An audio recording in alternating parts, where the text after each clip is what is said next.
Krishna, Hare Krishna, Krishna Krishna, Hare Hare, Hare Rama, Hare Rama, Rama Rama, Hare Hare.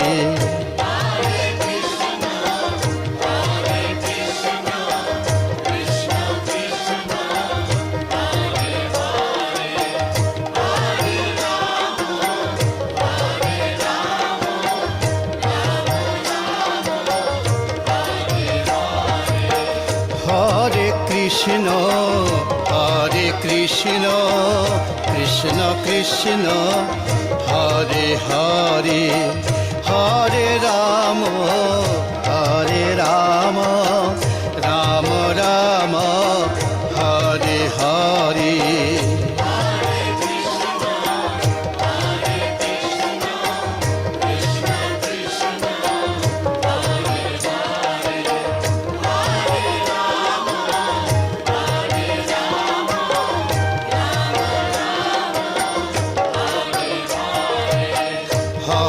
Krishna, Hare Krishna, Krishna Krishna, Hare Hare,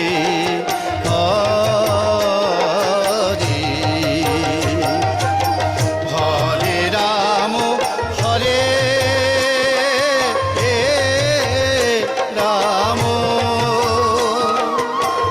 Rama Rama,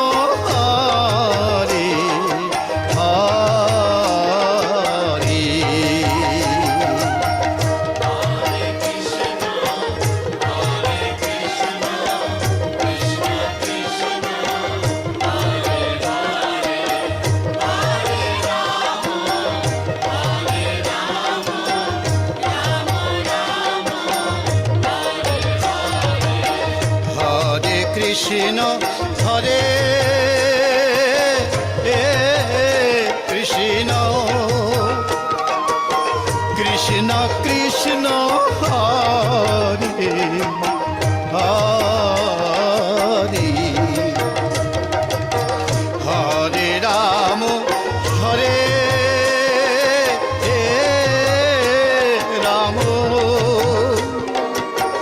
Rama Rama, Krishna, Hare Krishna, Krishna Krishna, Hare Hare, Hare Rama, Hare Rama,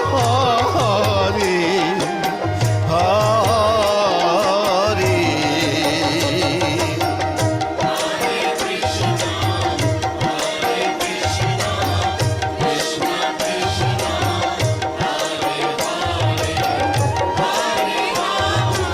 Rama, Hare Hare.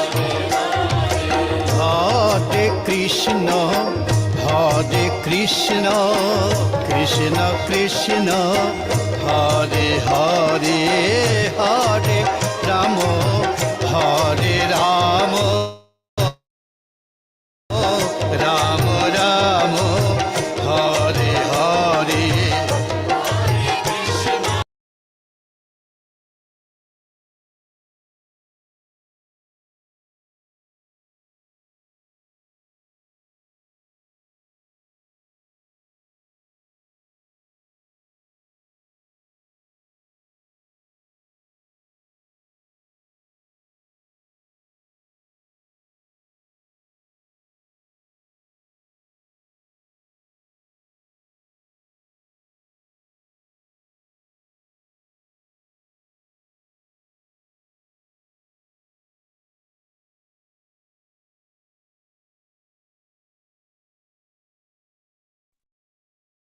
Hare Krishna, Prabhuji.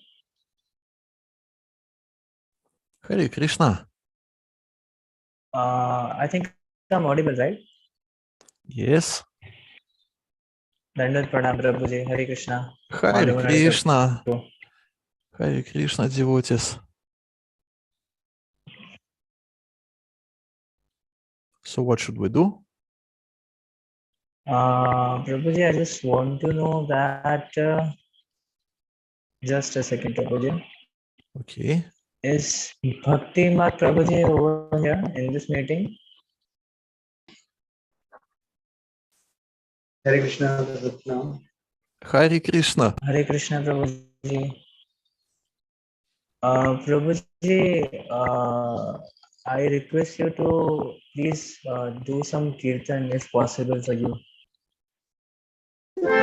Before Prabhuji, sorry to interrupt Prabhuji. Before Prabhuji begins to do the begins to do the kirtan, I would just like to give a brief intro about him. So all the devotees, please pay attention. Then Prabhuji will begin the kirtan. His Grace Bhaktimarg Prabhuji is the disciple of His Holiness Gopal Krishna Goswami Maharaji, and he is connected with ISKCON from more than 15 years, if I'm not wrong. And he has completed his MTech as a professor in engineering college, and he's an ideal grihastha. And he's been practicing Krishna consciousness along with his family. And there's nothing more to tell about him because everyone knows that he's an expert musician, and he can play various instruments like mridanga, harmonium, as we all are seeing right now. And he's very famous for his melodious voice, and also he does very amazing kirtan, as we already saw him in many programs. So now I would like to request Prabhuji please to begin with your melodious voice and please do the kirtan. Hare Krishna.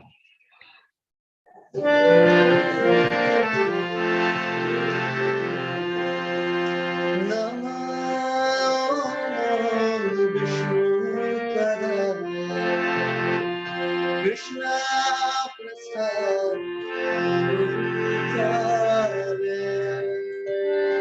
Srimate Bhakti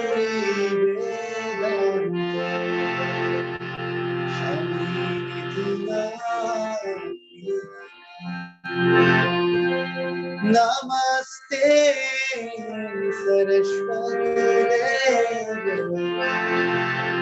Gauravani Pracharina Nirvisheshwara Vashatu Deshutari Sri Krishna Chaitanya Prabhu Nityananda Shri Advaita Gadadhar Shivasari Gaura Bhaktavrinda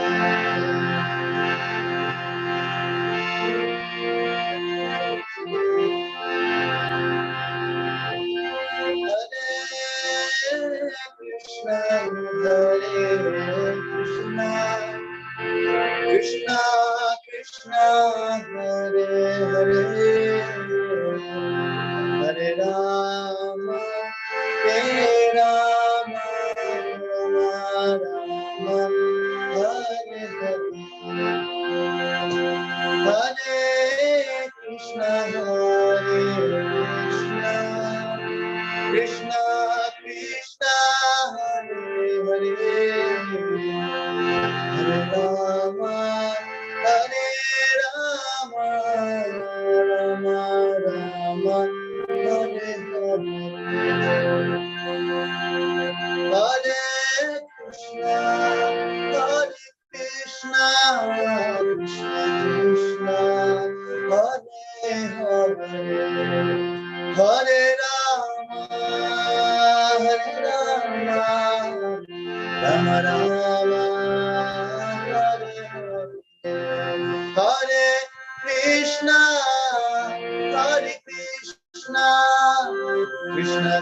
Krishna, Hare Hare, Hare Rama, Hare Rama, Rama Rama, Hare Hare, Hare Krishna, Hare Krishna, Krishna Krishna, Hare Hare, Hare Rama, Hare Rama, Rama Rama, Hare Hare, Hare Krishna, Krishna Krishna, Hare Hare, Hare Rama, Hare Rama, Rama Rama, Hare Hare, Hare Krishna, Krishna Krishna, Hare Hare, Hare Rama, Hare Rama, Rama Rama, Hare Hare, Hare Krishna,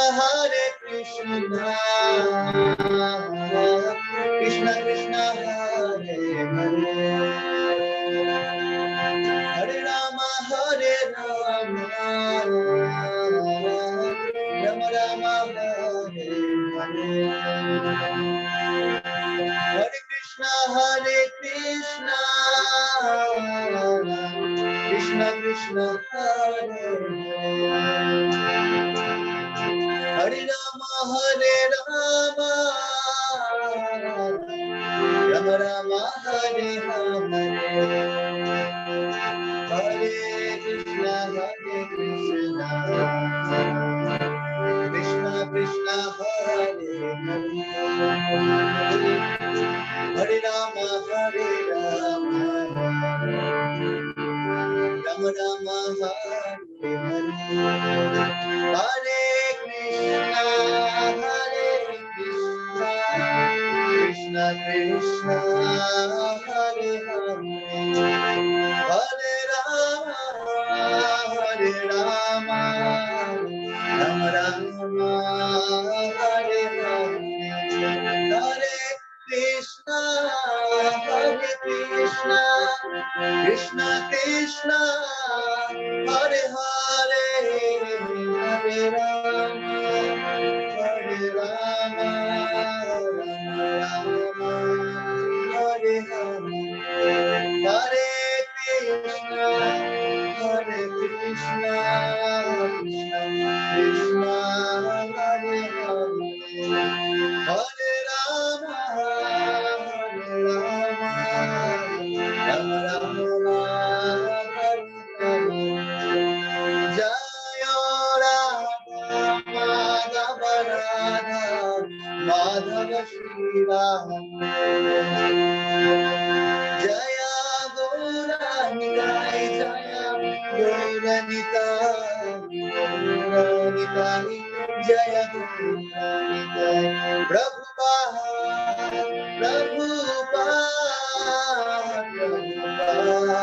Jaya Prabhupada, Nitai Gaur Hari Bol, Hari Bol, Hari Bol, Nitai Gaur Hari Bol, Nitai Gaur Hari Bol, Hari Bol, Hari Bol, Nitai Gaur Hari Bol, Nitai Gaur Shivanath Premanande, Hari Hari. Thank you very much, Prabhu.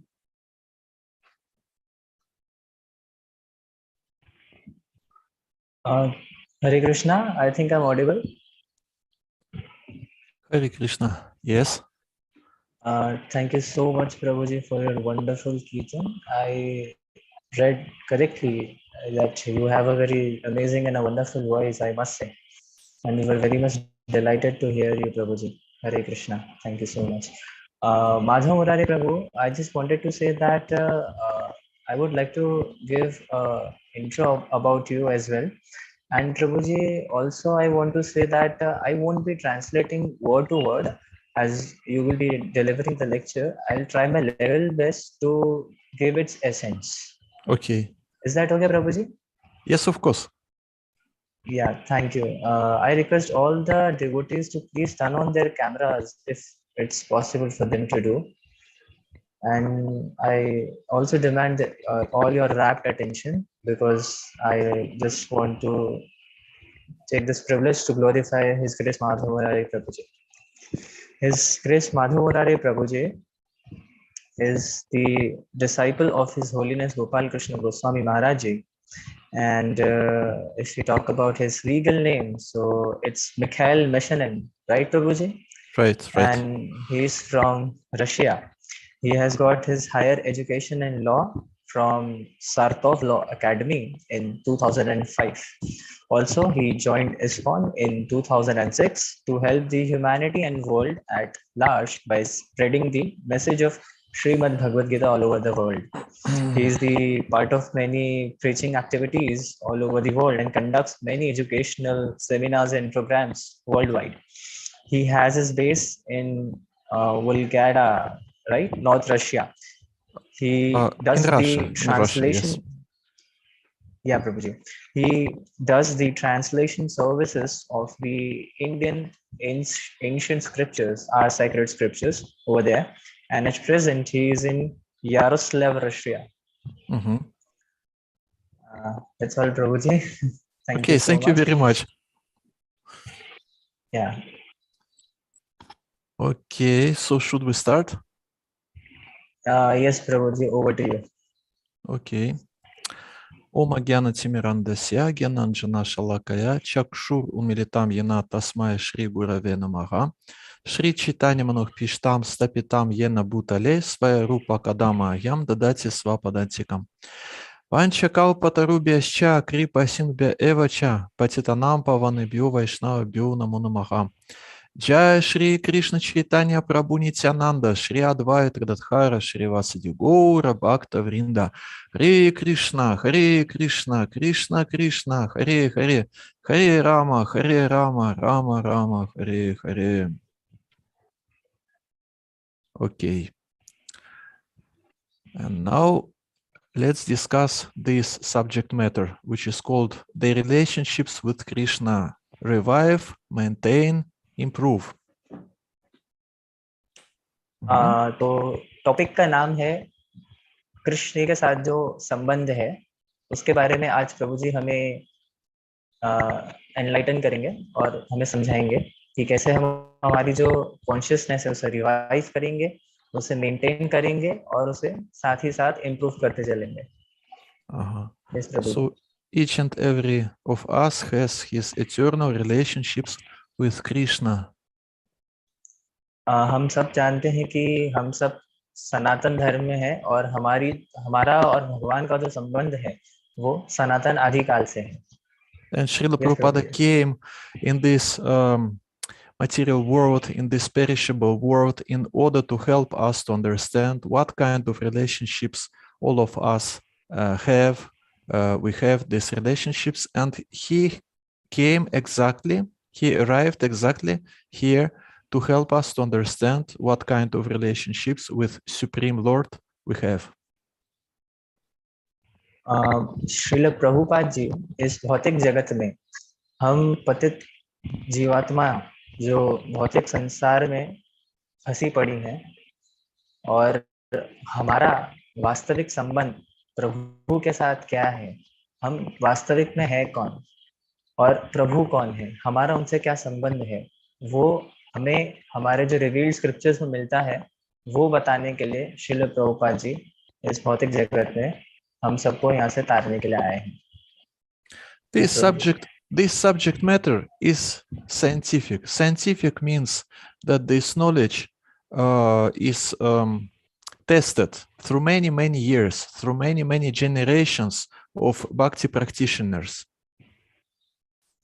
ये जो भक्ति का मार्ग है इसे आप एक scientific दृष्टिकोण से भी देख सकते हैं. साइंटिफिक अर्थात क्या होता है कि इसका परीक्षण किया जाता है, उसी हिसाब से ये एक बिल्कुल साइंटिफिक प्रोसेस है.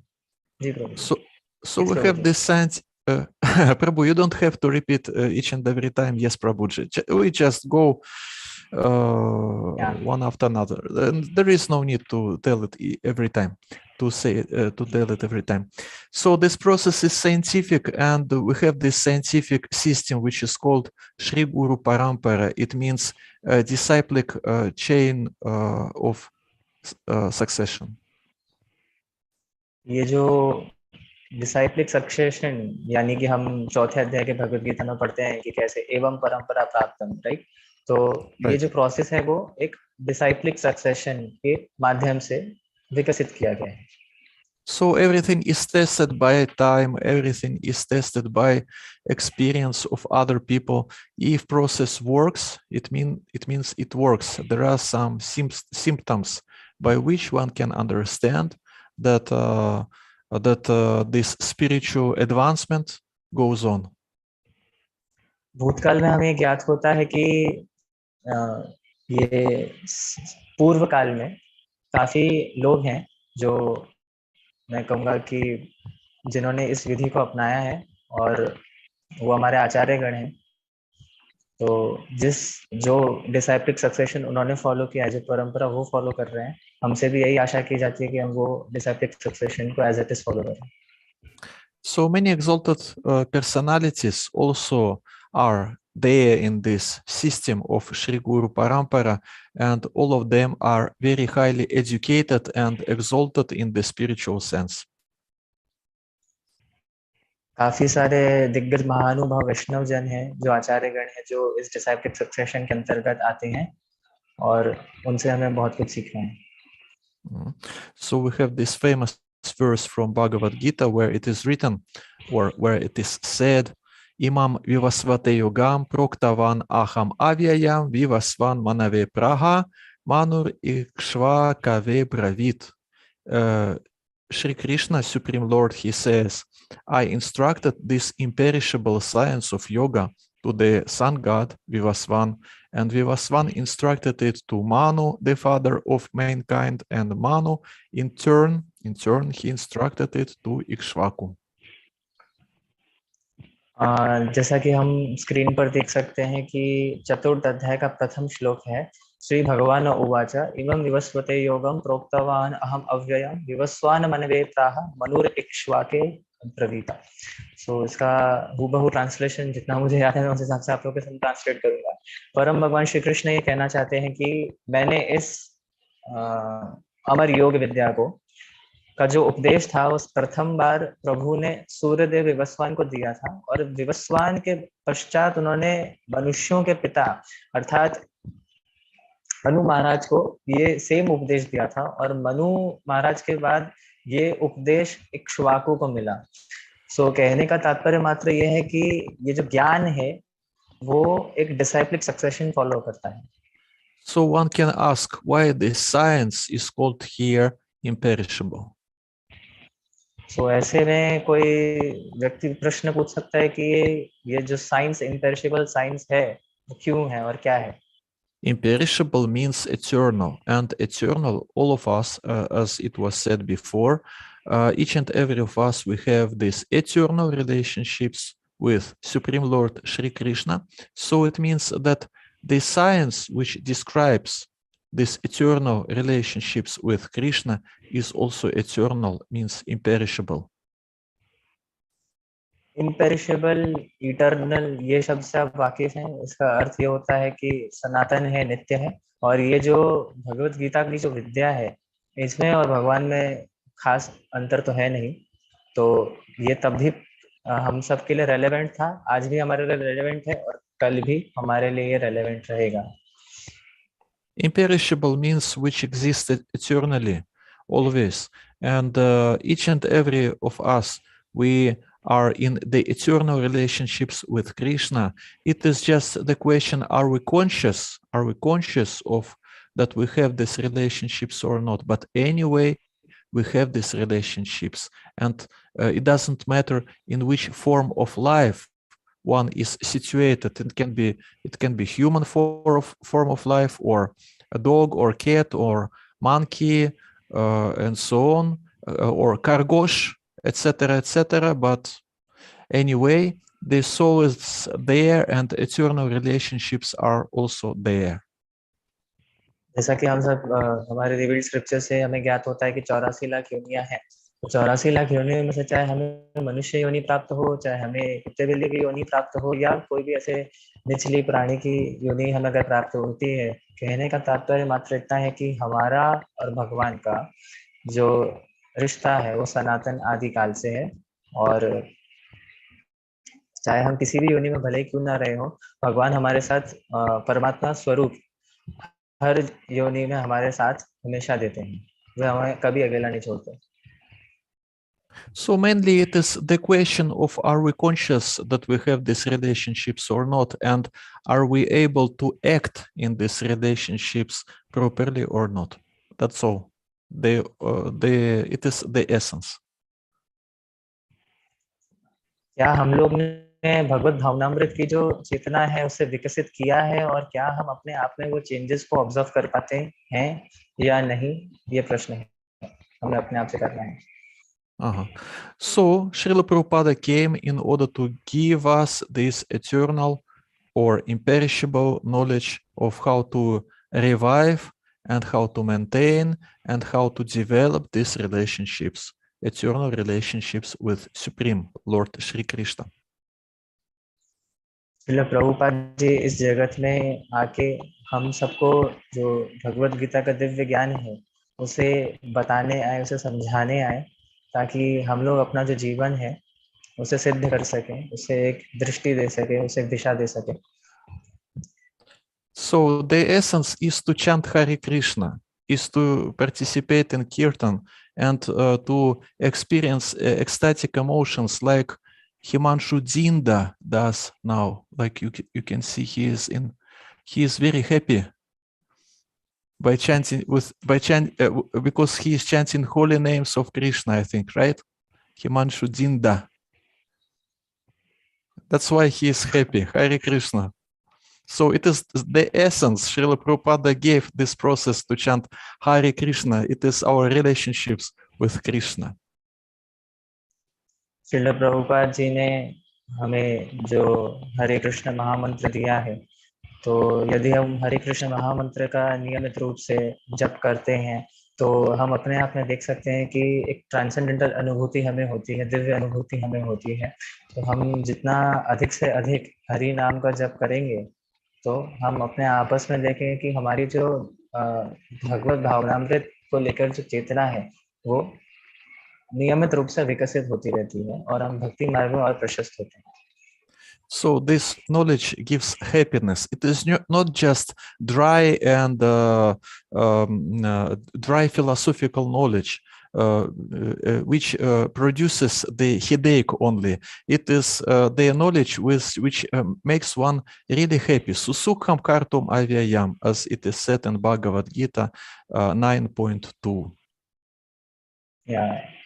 नवम अध्याय के दूसरे श्लोक में जैसा कि श्री कृष्ण स्वयं अर्जुन से कहते हैं कि सुसुखम कर्तुम अव्ययम, तो भक्ति का जो मार्ग है वो सुसुखम है। और क्या प्रभु जी, you were saying something? You translate up to the end. भक्ति का जो मार्ग है वो सुसुखम है। ऐसा नहीं है कि ये कोई ड्राई मेंटल स्पेकुलेशन हो रहा है। कहने का तात्पर्य ये है कि यदि हम हरे कृष्ण महामंत्र का जप करते हैं तो हमें वो अनुभूति होती है। यहाँ पे जितने भी लोग उपस्थित हैं, मेरे ख्याल में हम सभी ने जब हरे कृष्ण महामंत्र का जप अधिक से अधिक किया है तो कहीं ना कहीं वो अनुभूति हमें सबको हुई है, और वो अनुभूति और होती रहे इसके लिए हमें नियमित रूप से अपना जो जप है वो सुधारना चाहिए, और अधिक से अधिक जब हमें भगवान के नामों का करना चाहिए, हरि कथा का श्रवण करना चाहिए। So now we will try to discuss this subject matter, how to revive these relationships and so on. Srila Prabhupada wrote about 80 or 90 volumes. So it is it is a lot of knowledge we have got by his mercy. And during this short presentation, we will try to grasp some essential points. मुझे का ये कहना है कि अभी हम इस topic पर और थोड़ा डीप डाइव करेंगे, कैसे श्रील प्रभुपाद की दया से उनके जो पुस्तक है उसमें जो दिव्य ज्ञान है, अब प्रभु जी उसको डिस्कस करेंगे हमारे साथ। जो आज का टॉपिक है कि हमारा भगवान के साथ संबंध कैसा है, कैसे उसको रिवोक कर सके, इनवाइट कर सके और रिवाइव कर सके। तो अब टॉपिक जो है उसमें प्रभु जी थोड़ा और डिटेल में हमें समझाना प्रारंभ करेंगे। Basically, it's the duty of kings and presidents of different countries to help people to get this knowledge. Sorry, Prabhu ji, I didn't get you. Can you repeat for that? Basically, it is the duty of those who are ruling the countries, different kings, presidents, and so on. They should arrange everything in that way that the citizens should get this knowledge, the spiritual knowledge of relationships with Krishna. प्रभु जी का कहना है कि जिस प्रकार एक समाज के अंदर, एक राष्ट्र के अंदर जो नेता होते हैं, जो हमारा देश का नेतृत्व करते हैं, तो ये उनका मैं कहूँगा कि वो कर्तव्य रहता है कि कैसे वो एक स्टैंड ले, हम सभी जो आवाम होती है उस राष्ट्र की, उस एरिया की, उन तक भगवत भावनामृत का संदेश जो है वो स्थापित करना, लोगों को समझाना, ये उनका कर्तव्य होता है, उनका उत्तरदायित्व होता है कि कैसे अपनी आवाम को भगवान के उन्मुख किया जा सके। It is exactly what is written in the purport to this text from Bhagavad Gita 4.1. It is written here that human life is meant for cultivation of spiritual knowledge in eternal relationships with the Supreme Personality of Godhead, and the executive heads of all states and all planets are obliged to impart this lesson to the citizens by education, culture, and devotion.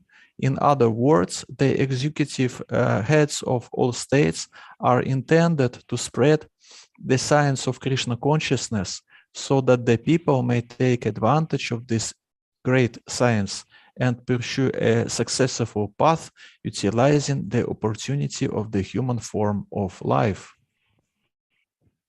Everything is on the screen, Prabhuji. Yeah, Prabhuji, everything is on the screen. I'll just read a bit and then I'll translate to the audience. Okay. Human life is meant for cultivation of spiritual knowledge in eternal relationship with the Supreme Personality of Godhead. So, जैसा कि हम सभी जानते हैं कि जो हमें मनुष्य जीवन जो मिला है वो हमें इसीलिए मिला है ताकि जो आध्यात्मिक ज्ञान जो है हम उसको अपने आप में आत्मसार कर सकें, और हमारा जो भगवान के साथ नित्य जो हमारा संबंध है हम उसे जान सकें. And the executive heads of all the states and all planets are obliged to impart this lesson to the citizens by education, culture and devotion. जैसा कि अभी कुछ समय पहले ही मैंने बात कही थी कि प्रभु जी ने बहुत अच्छी एनोलॉजी हमको अभी कुछ समय पहले दी थी, जिस प्रकार से एक राष्ट्र है, एक एरिया है, और वहाँ का जो नेतृत्व करने वाला राजा है या आप समझ लीजिए प्रेसिडेंसी है, कुछ भी है जो वहाँ पे रूल कर रही है, तो वो उसका उत्तरदायित्व बन जाता है, उसका कर्तव्य बन जाता है कि किस प्रकार से अपनी आवाम को, अपनी जनता को वो भगवत भावनामृत का जो दिव्य ज्ञान है उससे जोड़ सके, भगवान की ओर उन्मुख कर सके. Hare Krishna, Arjun Maurya Prabhu. Are you saying my voice is breaking, or are you saying that you are not able to hear Madhav Murari Prabhu? Can anyone please let me know that am I properly audible or not? Yes, are we audible at all or not? Just tell us. Can you hear us or not? Okay, am I properly audible to everyone?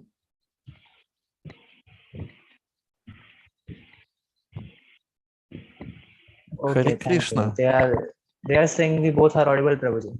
Okay, very good, very good. It is only by Krishna's arrangement that we are audible. Otherwise, it would not be like this. ये सब कृष्ण की दया है, तभी हम audible हैं ठीक से. हाँ, so Okay. I would like to complete the part. Yeah, Prabhuji, yes, it's please. left. Yeah. Yes, please. Just a second, Prabhuji. Yeah. Okay. So जो आवाम है उसको समझाने का जो उत्तरदायित्व है, वहाँ का जो नेतृत्व कर रहा है उसका कर्तव्य रहता है कि वो कैसे जो दिव्य ज्ञान है अपने सिटीजन्स को, अपनी जनता को पहुंचा सके, कल्चर जो है उसको हम कैसे एग्जीक्यूट कर सके, फॉलो कर सके। और भक्ति मार्ग जो है उसके बारे में कहना चाहिए कि उसे भी ज्ञात हो पहले, और वो दूसरों को तभी ज्ञान दे पाएगा। In other words, the executive heads of all the states are intended to spread the science of Krishna consciousness so that the people may take advantage of this great science and pursue a successful path. जैसा कि अभी मैंने आपको बताया, बस वही बात है। Utilizing the opportunity of the human form of life, हम सभी ये बात जानते हैं कि 84 लाख योनियां होती हैं, और उसमें से अलग से 84 लाख योनियों में 4 लाख योनियां जो है वो ह्यूमनॉइड स्पीशीज के लिए रहती हैं। तो ये बात हम सभी जानते हैं कि जो मानव देह है वो बहुत दुर्लभ है, इतनी आसानी से हम सबको मिलता नहीं है, और काफी पुण्य अर्जित करने के बाद हमें ये जो शरीर है वो प्राप्त होता है। जरा विचार करने का बात है कि क्यों ऐसा हुआ कि हम लोग भारत में जन्मे और भी ह्यूमनॉइड स्पीशीज हैं, कुछ चाइना में जन्मे हैं, कुछ अफ्रीका में जन्मे हैं, कुछ अमेरिका में जन्मे हैं, मतलब क्यों विशेष रूप से भारत भूमि में ही मेरा जन्म But क्यों it हुआ, is not written ये बात anything सोचना about है। America here. It is not written No, about no, America. Prabhuji, I was just telling that how the valuable the human form of life is and how lucky But we are to get no this need human form of to life. explain. You just translate. No need to explain. You just Okay, translate. Prabhuji, Okay. I'm sorry. Yeah, No okay. need to So tell let's about forward. America. Nothing is about America in this quote. Really, sorry. Yeah, Prabhuji, I'm I'm sorry. also Yeah. sorry that I have to tell you about it. Sorry. No, Okay. Prabhuji, I'm sorry. Thank Yeah. you. Good Anuvadak. Very nice Anuvadak. Okay. Let's Thank go you. further. Let's go further. So here in Chaitanya Charitamrita, it is based on quotes, it is based on quotes, but you will try to simplify it. It is not that we will read everything. So here, in this quote from summary to Chaitanya Charitamrita, Adilila, chapter 2, it is written here that, here, Prabhuji, Sarthak Soni, right? Sarthak Soni. Yeah, Prabhuji. Okay, good. So here it is written in the summary that a devotee who wishes to advance in Krishna consciousness, he must have knowledge of Krishna's personal form, his three principal energies, his pastimes, and what is important for our discussion, he has to have knowledge about the relationship of the living entities with him. It means it is condition. If one wants to advance in Krishna consciousness, he has to get knowledge about relationships between Krishna and living entity. Prabhuji, do you want me to only translate the highlighted part? No, you just translate what I told. No need to translate. I just highlighted that, so you translate what I told. I'm sorry, Prabhuji. Can you repeat that for me? Okay. So here, in this place where I highlighted, it is written that it is important. One must have knowledge about relationships between Krishna and living entities if he wishes to advance in Krishna consciousness. Yes, Prabhuji. तो जैसा अभी थोड़ी देर पहले मैंने बताया था कि हम सबको वो ज्ञान होना चाहिए कि हमारा जो संबंध है भगवान के साथ वो क्या है। तो जैसे जैसे हम भक्ति में और अग्रसर होएंगे तो हम ये बात स्वतः जान पाएंगे कि मैं हूँ कौन और मेरा भगवान के साथ संबंध है क्या। It means it is condition. If one wants to progress spiritually, he has to get this knowledge. First, we get theoretical knowledge, then maybe gradually we get some spiritual realizations. तो अगर हम ये जानना चाहते हैं कि हमारा संबंध भगवान के साथ कैसा है, तो पहली चीज तो ये है कि हम उसे थ्योरेटिकल बेसिस पे जाने की क्या है वो हम पढ़कर जान सकते हैं। दूसरे नंबर पर आता है कि जब हम आध्यात्मिक रियलाइजेशन करें, जपा करें, साधु संग करें और जो भक्ति के प्रोसेसेस है उसको फॉलो करें तो हमें सेल्फ रियलाइजेशन अपने आप होगा। Okay, then we go to the next slide, and here in this slide, Srila Prabhupada explains that You don't have to translate what is on the slide, you just translate what I'm saying. He says that each and every of us, we try to get some happiness from different kinds of relationship. यहाँ पे प्रभु जी बताना चाह रहे हैं कि हम हर किसी व्यक्ति को जो सुख है, जो प्लेजर है, उसकी अनुभूति किसी न किसी प्रकार से होती है. So they quote from here, which is highlighted. I'm trying to find some relationship with particular type of society, particular type of community, particular type of nation, particular type of family or individuals. तो यहाँ पे जो highlighted उस समय ये चीज मालूम होती है कि जिस समाज में हम लोग रहते हैं, तो हम सबका एक दूसरे से कोई ना कोई रिश्ता नाता जरूर होता है. हम किस टाइप की कम्युनिटी में रहते हैं, हम किस देश में रह रहे हैं, और जिस परिवार में हम जन्मे हैं, पले बड़े हैं, सो हम सबका एक दूसरे से कोई संबंध है, तो हम उस संबंध से खुशियां देना और लेना पसंद करते हैं. So the reason why people, they are in this search of happiness in different kinds of relationships is that these eternal relationships with Supreme Lord, they have lost these relationships.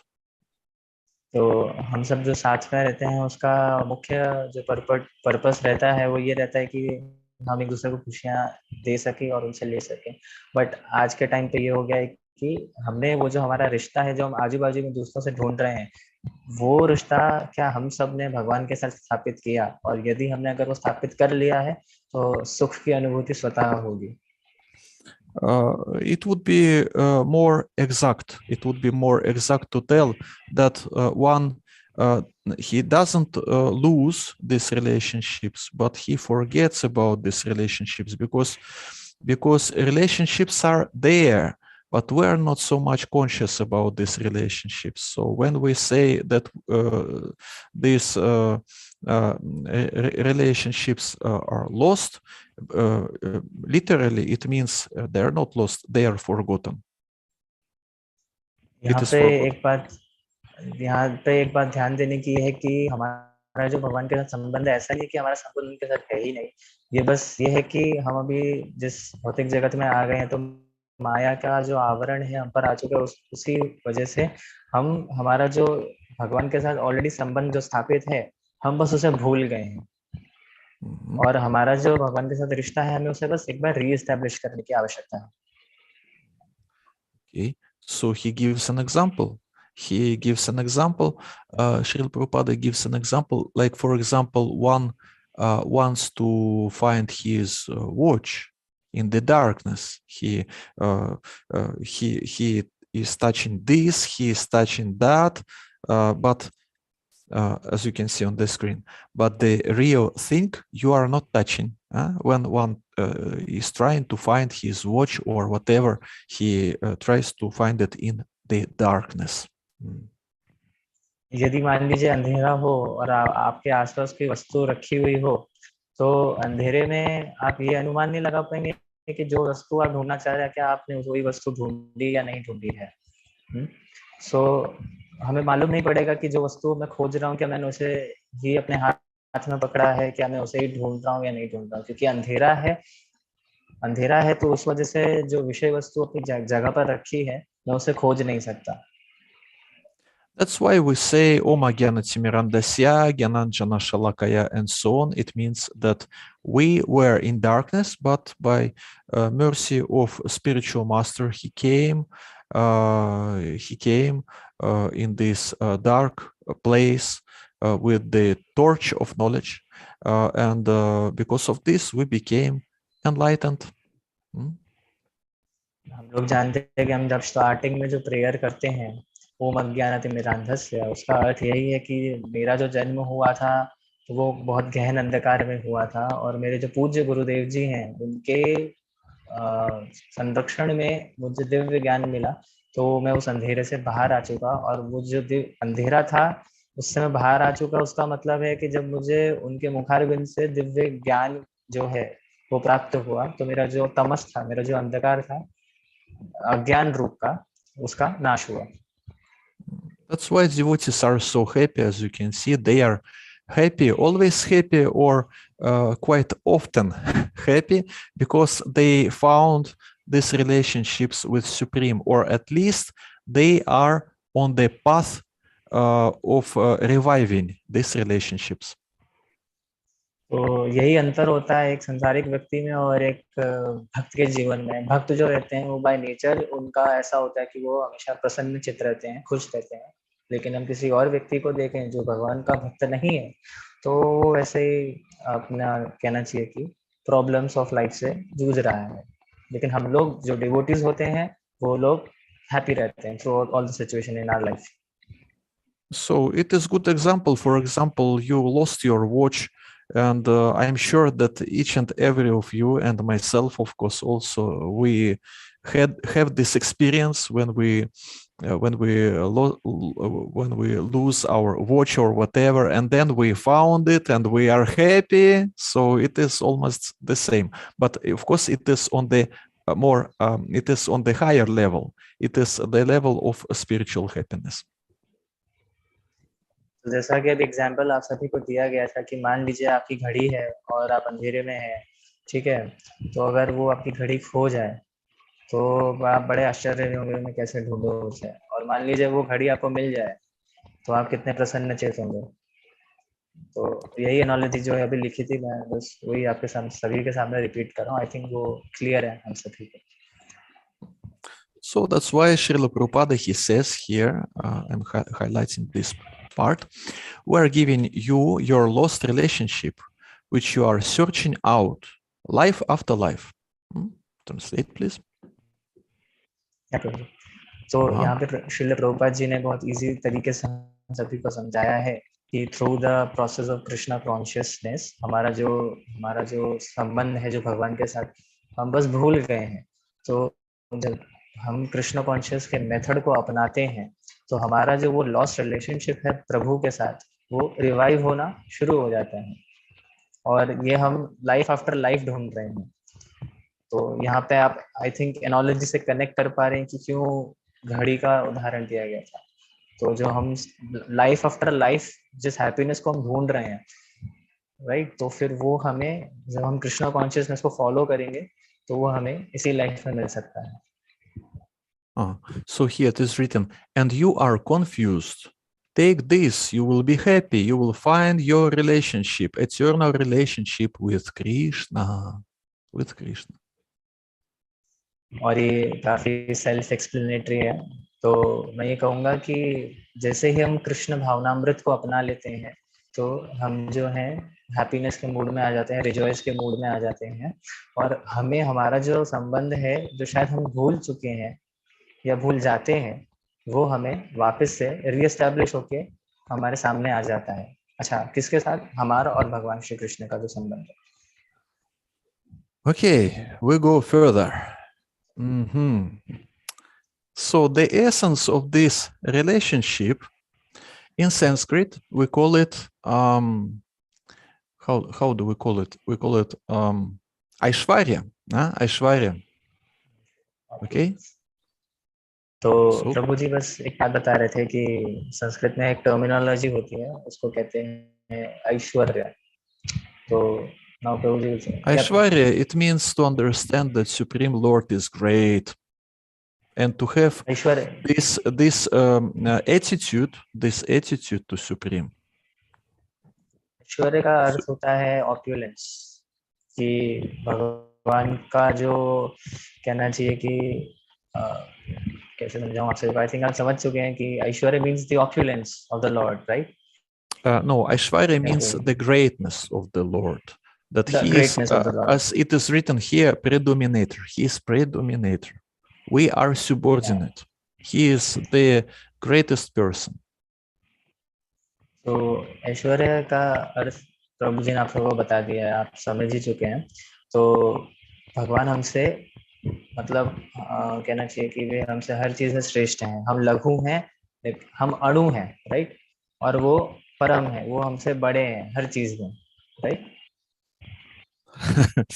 I don't know, right or not. You are speaking Hindi. I cannot understand. Sorry. No, Prabhuji, I was asking to the audience. You're asking to the audience. Okay.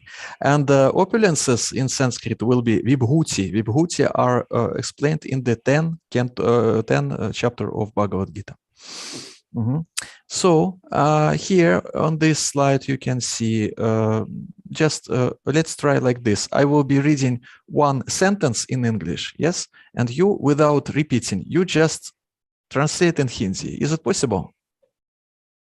Yeah, I'll try, Prabhuji. Just by one sentence. Okay, let's try.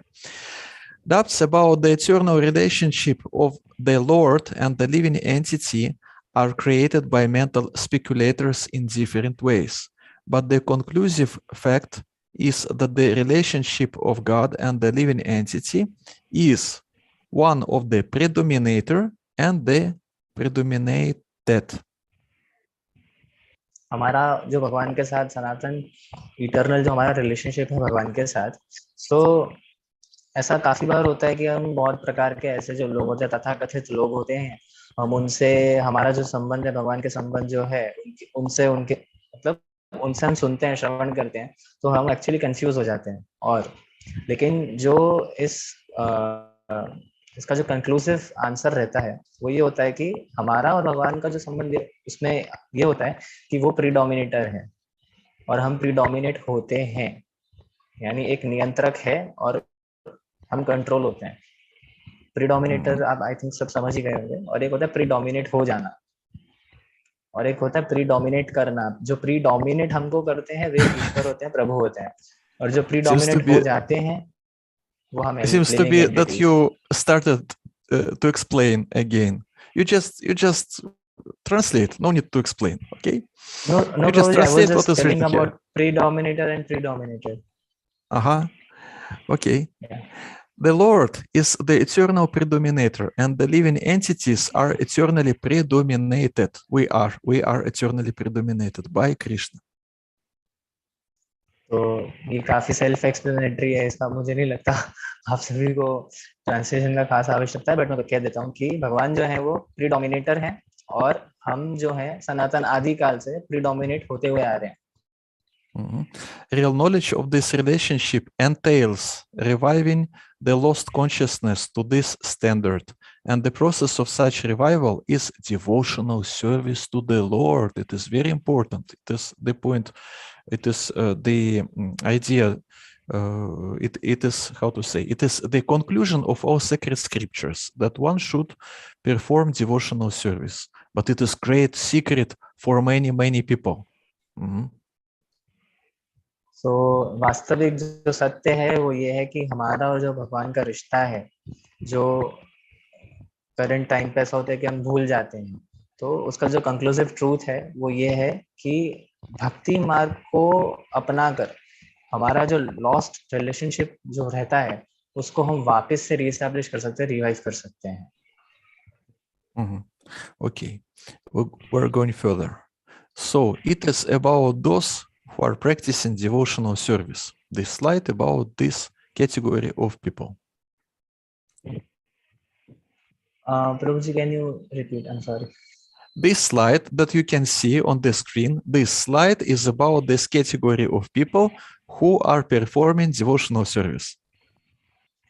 तो ये जो slide हम देख पा रहे हैं, ये slide हमें ये बताना चाहता है कि डिफरेंट टाइप ऑफ पीपल होते हैं जो भगवान की भक्ति करते हैं, उनका नाम कीर्तन वगैरह सब में एंगेज रहते हैं। So you can see on the screen that some of them, they worship to the deity, some of them are preaching, some of them are chanting holy names of Krishna. तो जैसे कि हम इस चित्र में देख पा रहे हैं कि कुछ भक्त हैं, वो उपदेश दे रहे हैं, कुछ श्रवण कर रहे हैं, कुछ कीर्तन कर रहे हैं, कुछ स्मरण कर रहे हैं, और हाँ, right, or chanting holy names of Krishna. और कुछ हैं जो भगवान के पवित्र नाम का कीर्तन कर। Okay. Satatam kirtayantu mam yatantascha dridhavratara namasyantascha mam bhaktya nitya yukta upasate Bhagavad Gita 9:14. Always chanting my glories, endeavoring with great determination, bowing down before me. These great souls perpetually worship me with devotion. ये भगवद गीता 9वें अध्याय का 14वां श्लोक है। सततम कीर्तयन्तु मां नित्यं कृष्णचैतन्यं नमस्यन्तश्च मां भक्त्या नित्ययुक्ता उपासते। तो मैं इसका ट्रांसलेशन जो होता है वो आपको हिंदी में यथारूप से बताता हूँ। ये महात्मा मेरी महिमा का नित्य कीर्तन करते हुए, दृढ़ संकल्प के साथ प्रथम करते हुए, मुझे नमस्कार करते हुए भक्ति भाव से निरंतर मेरी पूजा करते रहते हैं। Okay, very good. So, what else we can say? This devotional service can take place on in four ways. In four ways. तो ये जो सततम कीर्तन का जो प्रोसेस है वो 4 तरीके से किया जा सकता है। One can practice devotional service in 4 ways. Of course, there are different classifications according to Vaishnava sacred scriptures. There are different classifications of different kinds of devotional service. It is one of the classifications. 4 ways or 4, I would say, dimensions. How one can perform devotional service. तो अंदर classifications होती हैं। तो ये है कि 4 प्रकार के जो लोग बताए गए हैं, कैसे 4 प्रकार के जो लोग बताए गए हैं वो डिवोशनल सर्विस को जो एग्जीक्यूट करते हैं। सो अब उसके बारे में हम आगे जानेंगे। So here on this photo you can see Food for Life mission in Sukhumi. Sukhumi, it is the city in Abkhazia. It is one of the countries from ex-USSR, Abkhazia, and the name of city is Sukhumi. So here, because of the war, there are people who are poverty-stricken, who are hungry. So Food for Life works there. They help.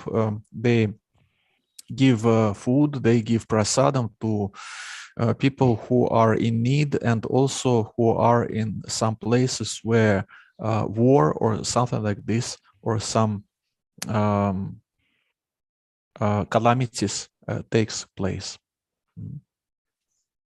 सुखुए नामक जगह जो है, स्थान जो है, वहाँ पे ऐसे लोग जिनके पास खाने को नहीं है, पीने को कुछ नहीं है, खाद्य पदार्थ की जहाँ कमी है, तो ऐसे में हरे कृष्ण डिवोटी जो हैं वहाँ पे जो नेसेसिटी है फूड स्टफ्स की, वो वहाँ की जो लोकल जनता है, जो आवाम है, उनको उपलब्ध करवा रहे हैं। So it is one of the welfare activities. Sorry, Prabhu, I didn't get you. It is one of the welfare activities. So जो कल्याण करने के लिए जो एक्टिविटीज करी जाती है उनमें से एक है। So Srimad Bhagavatam 10:22-35 Etavaч Janma Sabhalyam Dehinam Iha Dehishu Pranair Ardhair Dhiya Vacha Shriya Acharanam Sada. It is the duty of every living being to perform welfare activities for the benefit of others with his life, wealth, intelligence, and words.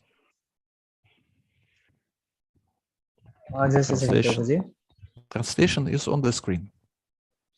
ये हम सभी का कर्तव्य हो जाता है कि हम दूसरों के परोपकार के लिए हमसे जो कुछ बन सके, हम दूसरों की सेवा में जो कुछ कर सके, चाहे वो वेल्थ के थ्रू हो, चाहे वो किसी भी तरीके से हम उसकी सेवा कर सके जो उस चीज के लिए नीडी है, जो कुछ हमसे बन सके हम उसके लिए कर सकें। जैसा इस फोटो के अंदर है कि हम खाना खिला सकते थे, like that. Okay, thank you very much.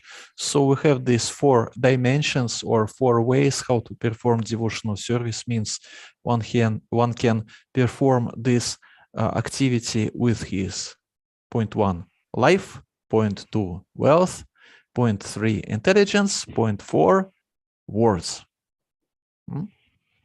So 4 चीज जो बताई थी, पहला उसमें हो जाता है लाइफ, दूसरा आ जाता है वेल्थ, धन, तीसरी आ जाती है बुद्धि, इंटेलिजेंस, और चौथे आते हैं words. So one can dedicate his life, the whole life, to Krishna's mission, to ISKCON mission, to propagate Krishna consciousness. एक व्यक्ति अपना जो जीवन है वो भगवान को समर्पित कर सकता है उनके मिशन को लेके. वो जो प्रचार में कह सकते हैं जो भगवान का दिव्य ज्ञान है, तो उसके लिए एक व्यक्ति अपना जो जीवन है वो न्यौछावर कर सकता है, समर्पित हो सकता है. So it means to dedicate his life, it means that we have some Shakti, we have some energy, and we give our energy, we perform some devotional service, and of course it means that we dedicate our time to perform this devotional service, and we also give our energy to perform this devotional service. हम चाहे तो devotional service जो है भरसक प्रयास कर सकते हैं एग्जीक्यूट करने के लिए. Okay, so Srila Prabhupada says that a devotee should try to understand everything in relationship with Krishna and try to serve everything in that spirit. एक जो डिवोटी रहता है उसे हमेशा वो चेष्टा करनी चाहिए कि वो जो कुछ भी करे वो कृष्णा को खुश करने के लिए, और जो उसका और भगवान का जो संबंध है उसको स्थापित कर सके वापस से प्रभु के साथ, और उसको उसी कॉन्शियसनेस के साथ वो कार्य करना चाहिए. It means everything is related with Krishna. It is just the question of our consciousness. Do we see this relation or not? But anyway, all energies, everything that we see around us, and we ourselves, the source of everything is Supreme Lord Krishna. We also are parts and parcels of Krishna, particles of Krishna. So it means that he is the basis and source and of everything, and he is cause of all causes. तो यहाँ पे भगवान श्री कृष्ण की कुछ बातें बताई जा रही हैं कि कैसे कृष्ण जो है परम भगवान है, परम नियंत्रण करने वाले हैं, और कैसे वो सर्व कारण कारणम है. और दूसरी बात यहाँ पे ये है कि हम जो कुछ भी अथक प्रयास जो कुछ भी हम करते हैं, जो भी चेष्टा हम करते हैं, तो हमें वो ऐसे करनी है कि हम सब कुछ उस मूड में करें कि हम भगवान की सेवा कर रहे हैं. हमारे जितने भी प्रयास हो, जितने भी हमारे एंडेवर्स होते हैं, वो बस इस मोड में होने चाहिए कि हमें कुछ भी करके प्रभु की सेवा करनी है. So when Srila Prabhupada says that one should try to serve everything in that spirit, it means that it is the question of perspective, of perception. How do we perceive what is around us? Is it meant for Krishna, or it is meant for our sense enjoyment?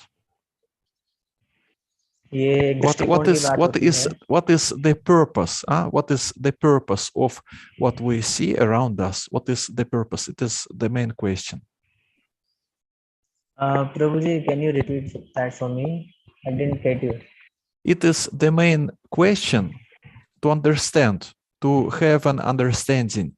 What is the purpose of different objects and so on, what we see around us? What is the purpose of a person that we see before us? To whom it or to whom he or she belongs? And to whom or he or she or some object should serve? प्रभु जी कहना चाह रहे हैं कि या प्रभु जी, I got it. प्रभु जी यहाँ पे कहना चाह रहे हैं कि वो अपना हम सबको अपने आप से एक प्रश्न करना चाहिए कि हम जो भी चीज अपनी आंखों से देख पा रहे, चाहे वो कोई विषय वस्तु हो, चाहे वो कोई व्यक्ति विशेष हो, सो उसका अल्टीमेट पर्पस क्या है, यानी उसका पर्पस क्या है कि उसे क्या करना चाहिए, क्या उसका क्या मुझे कहना चाहिए क्या कर्तव्य होना चाहिए उसका, कि वो क्या करे अपना संबंध स्थापित करने के लिए भगवान के साथ. So from क्वेश्चन है अपने आप से. So from philosophical point of view, it is quite easy to understand on the to answer on this question, because if Krishna is cause of all causes, if he is cause of all causes, it means that everything what we can see around us and we ourselves, everything is meant to serve him, to serve supreme personality of Godhead, Shri Krishna. From philosophical point of view, it is very easy to answer on this question. I think आप सभी question समझ चुके होंगे कि जो भी विषय वस्तु है, विशेष व्यक्ति है, उसका क्या प्राइम पर्पस रहता है. सो प्रभु जी ने उसका उत्तर दिया है कि sorry Prabhu ji, can you repeat the last portion that you said right now? The last portion. Which part? The last portion that you mentioned. What's the solution for that? About the solution will be the next sentence that I will tell in the future. No, probably right now what you mentioned. Okay, I'm saying that from philosophical point of view, view, it is easy to answer on the question, what should we do with what is around us? Why it is easy? Because when we know that Krishna is cause of all causes, then logically, philosophically, the conclusion is if everything comes from Krishna, then everything is meant to serve Krishna. Logically, philosophically, easy to understand. So, अगर हम empirical knowledge के basis पे देखें तो ये जो प्रश्न है उसका हमें बड़ा ही सीधा उत्तर मिलता है कि जब हम इस बात को जानते हैं कि कृष्ण जो है वो सर्व कारण कारणम है, तो जो भी कुछ हम अपने आसपास में देख पा रहे हैं वो कृष्ण की दया से है, कृष्ण की वजह से ही है, चाहे वो हम स्वतः क्यों ना हो. हम सब अपनी एग्जिस्टेंस पे, खुद की एग्जिस्टेंस पे नहीं है, सब कुछ जो है वो कृष्ण की दया से है. जो स्वाभाविक है कि जो भी विषय वस्तु है या व्यक्ति विशेष है उसका वो परम कर्तव्य बनता है कि जिसने ये सृष्टि करी है, तो अल्टीमेटली हमें उसी की सेवा करनी है. So from philosophical point of view, it is easy to understand, but from practical point of view, it is the question of do we have this realization, spiritual realization or not, and to what extent we have this realization. Did we really realize it or not? तो ये तो अभी हम आपको बताया philosophical point of view से. अब अगर आप उसको आध्यात्मिक दृष्टिकोण से देखें तो वो आप तब देख पाएंगे कि आपकी जो चेतना है वो कहाँ तक विकसित है, तो आप वो स्वतः ही अपने आप जान सकेंगे. Because living entity was rebelling against Krishna's will, and living entity came in this material world in order to enjoy independently without Krishna. So it is the question of habit. There is a habit to see everything separated from Krishna and to try to enjoy these energies of Krishna as if these energies don't belong to Krishna, as if these energies don't have any owner, don't have any proprietor. Prabhuji, I just heard the first part, what you mentioned right now, not the last portion when you concluded. So can you repeat that? Technical issues, right? Some technical issues. Yeah, so your voice was not properly audible to me. Okay, so the question is that okay, let's do it by short parts. Living entity came in this material world because this living entity was trying to be independent from Krishna. So जो living entity है, जो जीवात्मा है, वो इस भौतिक जगत में तब आती है जब वो प्रभु से रिटेलिएट करती है. और रिटेलिएट का अर्थ अब हम सब जानते हैं, आई थिंक, राइट? तो उस वजह से क्या होता है कि भगवान की विल के खिलाफ हम गए, इस वजह से हमारा आगमन होता है इस भौतिक जगत में. So living entity. Prabhuji, sorry to interrupt, Prabhuji, my battery is low. Can I put a charger? Yes, of course. Yes, of course. Please do it. It will Okay. take only 1 minute and two. Okay, we will wait for 1 minute. Okay, dear friends, if you like, we will be waiting for him for 1 minute. If someone from you can speak English without any Hindi, without any need of Hindi translation and so on, if you like, we can discuss something. Maybe you have some questions regarding this part of presentation, if you like. Does someone understand me? Or Prabhuji, thanks for waiting. aha. Okay. So let's continue, right? Yeah. Okay. So living entity comes to this material world and he perceives, this living entity perceives these energies of Krishna as if these energies don't have any proprietor. So, Prabhuji, I cannot hear you. Haribol. Haribol. Haribol, Prabhuji. Haribol, can you hear me? Right now I can hear you. Very good. Very good. So, okay, let me repeat it again. It is Krishna's arrangement that I have to repeat it 4 times because it is really important point that we come to this material world. Prabhuji, Yeah.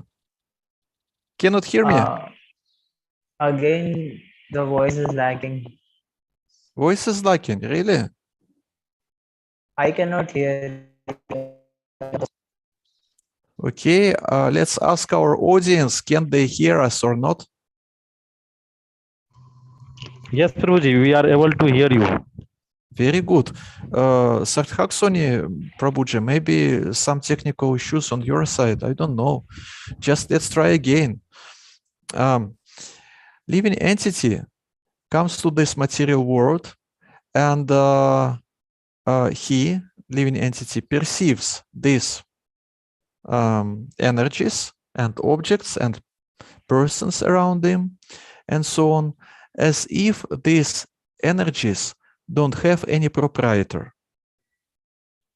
Haribol. तो जो भगवान की शक्तियां आती हैं तो हमारा जो उनको लेकर परसेप्शन होता है तो यदि हम उसे सही तरीके से परसीव करते हैं और इस बात का हम सॉल्यूशन फाइंड करते हैं कि अगर ये शक्ति है तो उसका मतलब है उसका प्रोप्राइटर भी होगा. So it is the question of habit. There is a habit.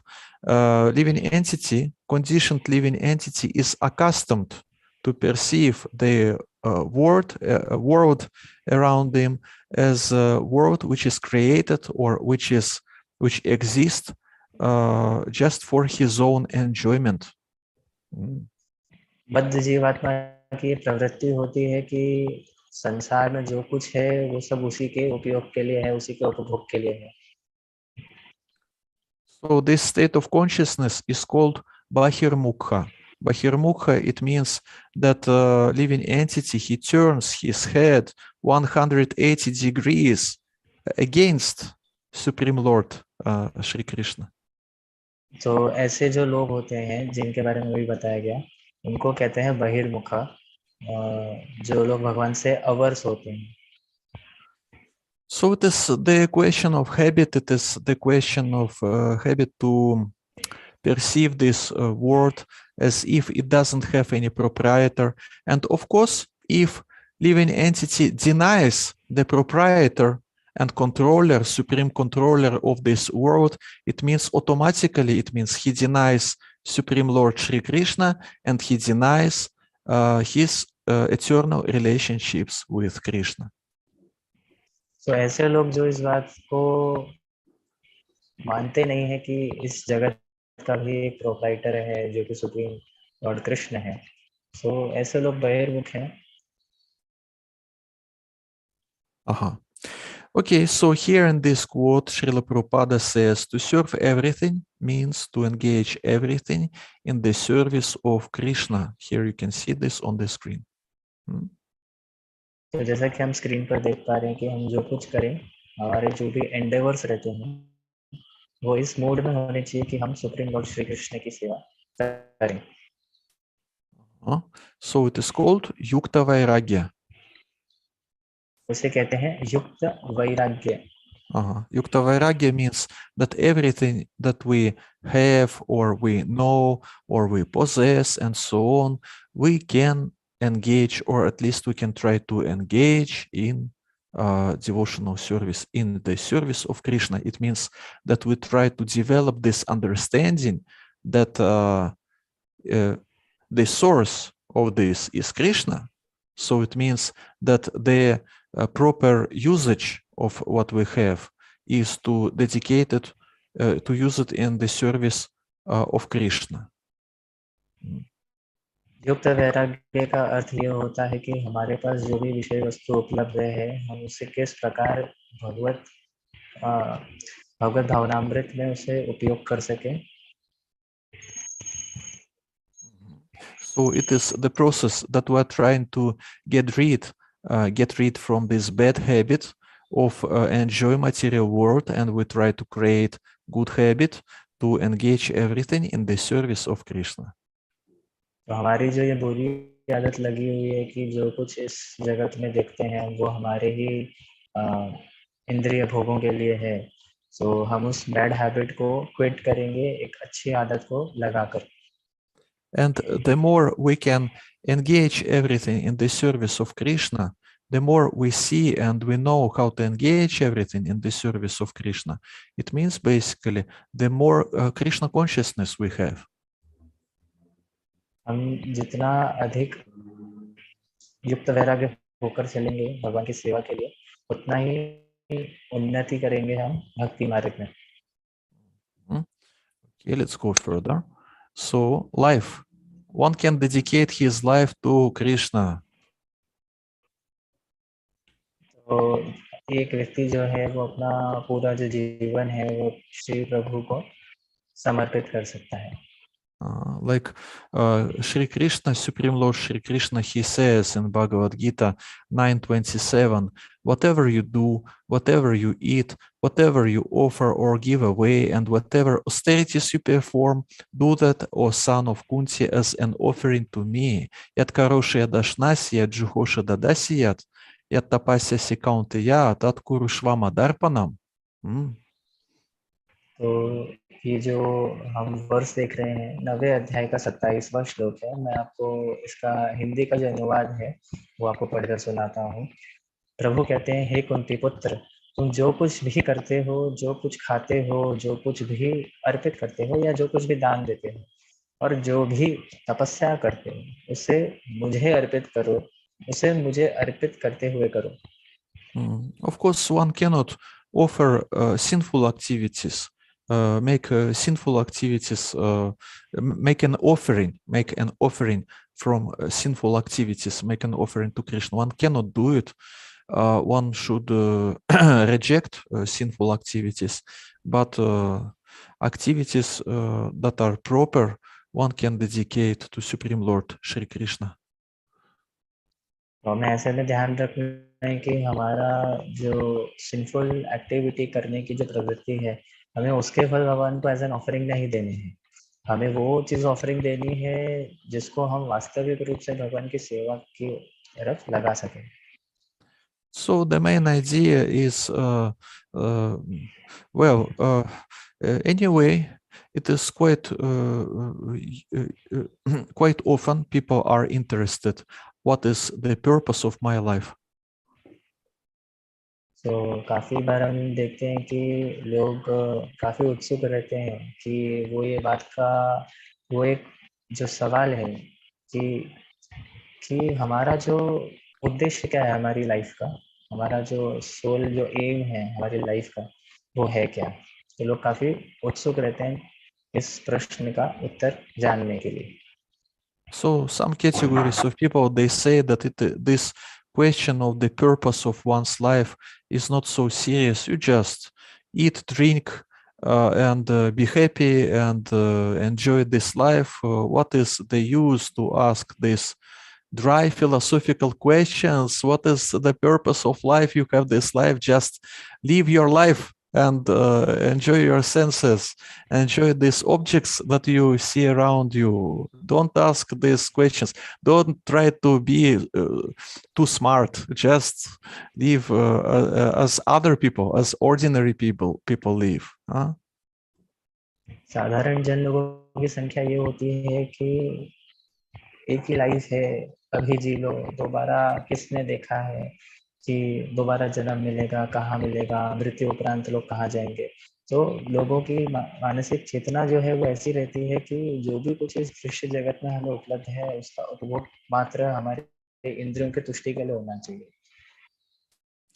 It means that some categories of people, they are able to live like Bahirmukhas, means those who are not thinking, not even thinking about Supreme Lord, and they experience their so-called happiness.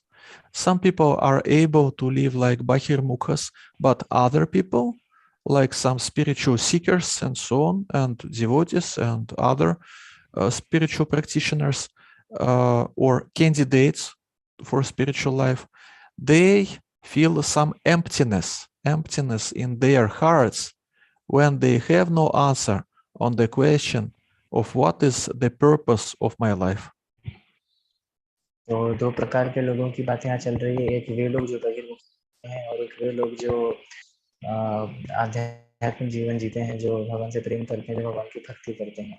ऐसे जो लोग बहिर्मुखा होते हैं, ये लोग कहीं ना कहीं अपने जीवन में एक खालीपन महसूस करते हैं जब उन्हें उस प्रश्न का उत्तर नहीं मिलता, और वो प्रश्न ये होता है कि मेरे जीवन का उद्देश्य क्या है, मेरे जीवन का लक्ष्य है क्या। तो ऐसे लोग जब इस प्रश्न का उत्तर नहीं ढूंढ पाते तो वे काफी हताश होते हैं, काफी निराश होते हैं। So if some people are able to say that you just live your life, you just live your life, you just enjoy your life, enjoy your senses, and don't think, don't contemplate too deeply, just live like you can, and just to enjoy life. It means that these people,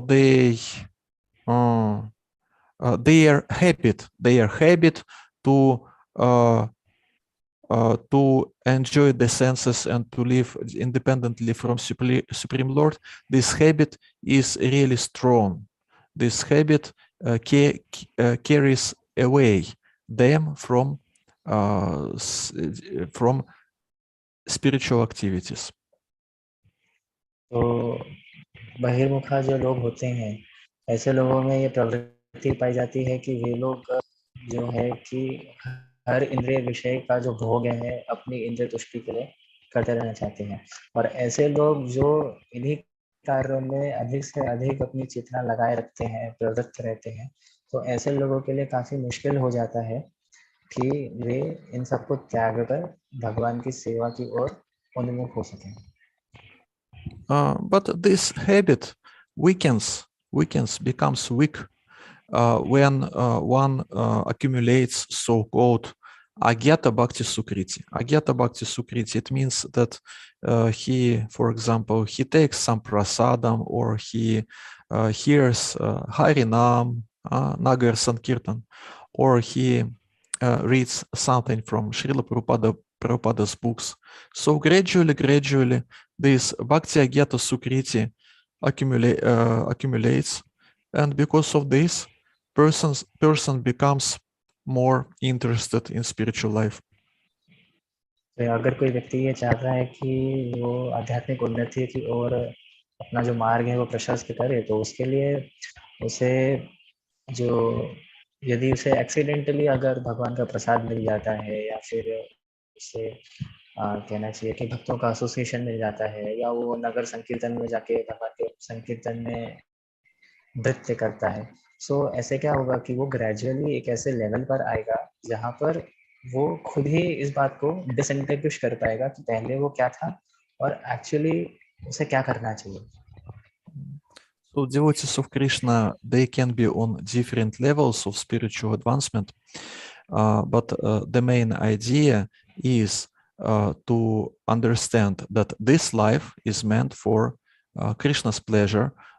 We should serve Krishna, and in order to maintain this inspiration to dedicate life for Krishna, one should get spiritual association. By spiritual association, one can maintain his inspiration, his enthusiasm to serve Krishna and to understand that this life has purpose. यदि वो भक्तों के अनुगत्य में आकर भक्ति का जो मार्ग है उसका अनुगमन करता है, तो मेरे ख्याल में कि उसे खुद ही अपने इस प्रश्न का उत्तर मिलेगा। प्रश्न ये है कि क्या उसके जीवन का लक्ष्य है। तो अगर वो स्पिरिचुअल एसोसिएशन में रहता है, भगवान का प्रसाद को ग्रहण करता है और प्रभुपाद जी के पुस्तकों को पढ़ता है और संकीर्तन मूवमेंट में अपने आप को ओतप्रोत करता है, तो उसे इस प्रश्न का उत्तर स्वतः मिल जाएगा कि उसका जो जीवन का उद्देश्य है वो क्या है, उसे क्या करना है अपने जीवन में, ताकि वो अपने जीवन को सफल बना सके। Association influences on our values, on our beliefs. So which association we choose, it means that kind of consciousness we will develop.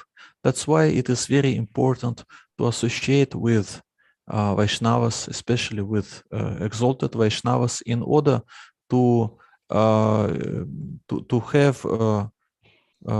have our consciousness spiritualized. So यदि हम साधु संगति करेंगे, वैष्णवों की संगति में रहेंगे, तो संगति का हमारे जीवन में, हमारी चेतना पर इस कदर प्रभाव पड़ता है कि हमारा जो बिलीफ सिस्टम रहता है, हमारा सोचने समझने का जो तरीका रहता है, हमारा लाइफस्टाइल रहता है, वो इम्पैक्ट होता है हमारे इस डिसीजन से कि हम किस संगति को ज्यादा बढ़ावा दे रहे हैं। यदि हम साधु संगति को बढ़ावा देंगे तो हम स्पिरिचुअलाइज्ड होंगे, यदि हम असत संगति करेंगे तो उसी प्रकार से हमारे कॉन्शियसनेस के अंदर हमें उस लेवल का चेंज देखने को मिलेगा। तो यह हम पर निर्भर करेगा कि हम कौन सी संगति अपनाना चाहेंगे। Okay, then we go to the next slide, and here the question of wealth is explained. Haribol. Haribol. Can you repeat? Of course I can. On this slide, this issue, this subject matter of wealth is explained. तो इस slide पर हम ये देख पा रहे हैं कि जो धन से संबंधित जो विषय रहते हैं उसका हम अभी विश्लेषण करेंगे। In Bhagavad Gita, chapter 17, it is written that there are different kinds of charity. It is very important knowledge, really. So, Bhagavad Gita के इस 20वें नंबर के वर्ष में हमें ये मालूम पड़ रहा है कि जो दान हम कर्तव्य समझकर करते हैं, किसी ऐसी भावना को रखकर नहीं करते हैं, प्रत्युपकार की आशा के बिना करते हैं, और समुचित काल हो, स्थान में जो भी हम योग्य व्यक्ति को देते हैं उसको सत्व गुण में दान माना गया है, सात्विक दान कहा गया है। So here on the screen you can see these verses from Bhagavad Gita, and if you have Bhagavad Gita at your home, you just find time and open this chapter 17 and text is from 20 to 22, and you will become enlightened by this knowledge. Enlightened.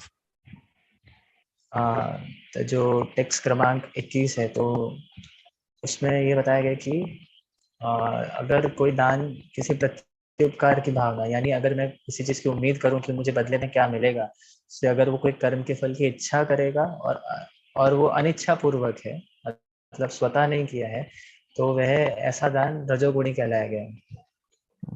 So the charity in the mode of goodness, in sattvic charity, is really recommended.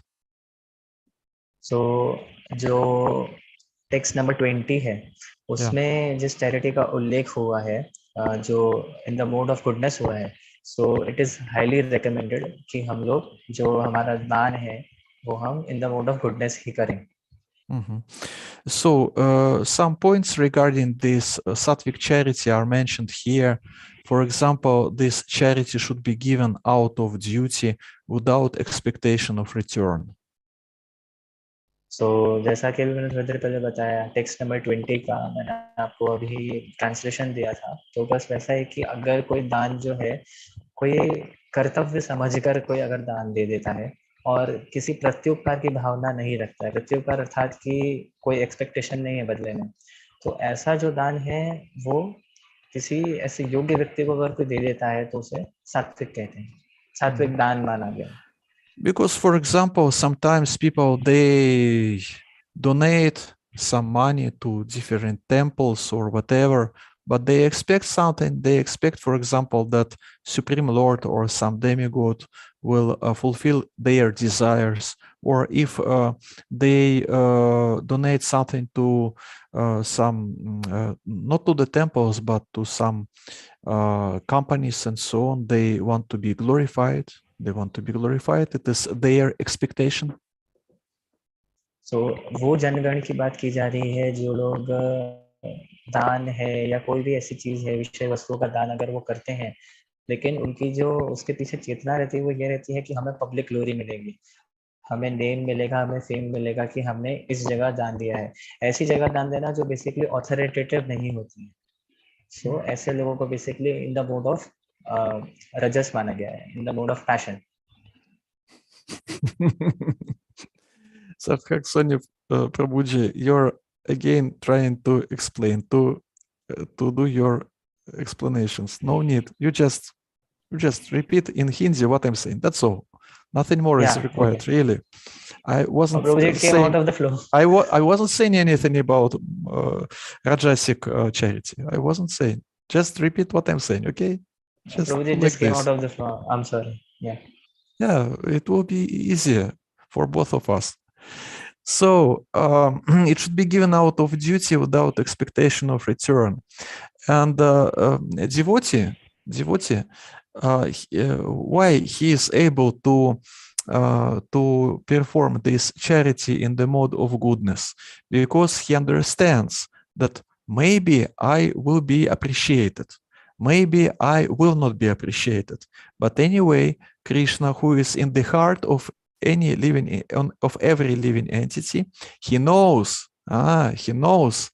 about this charity, and I'm doing this not just to get some respect. I'm doing this to satisfy Krishna's senses, to make him happy.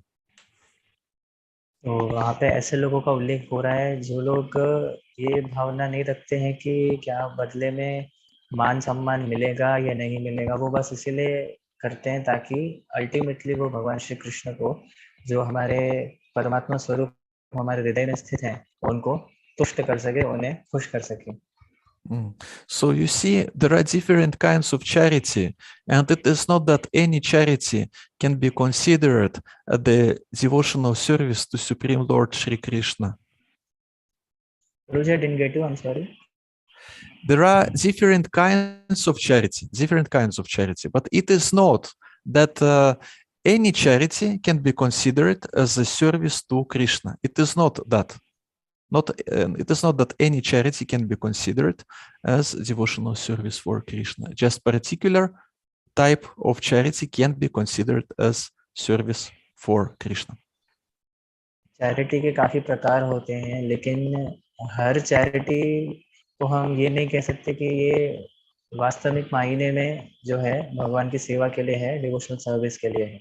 एक particular type होती है, एक category होती है charity की, जिसको हम मान सकते हैं कि ये भगवत सेवा के लिए है. And also it is written here in the verse number 20 that this charity should be given at the proper time and place and to a worthy person.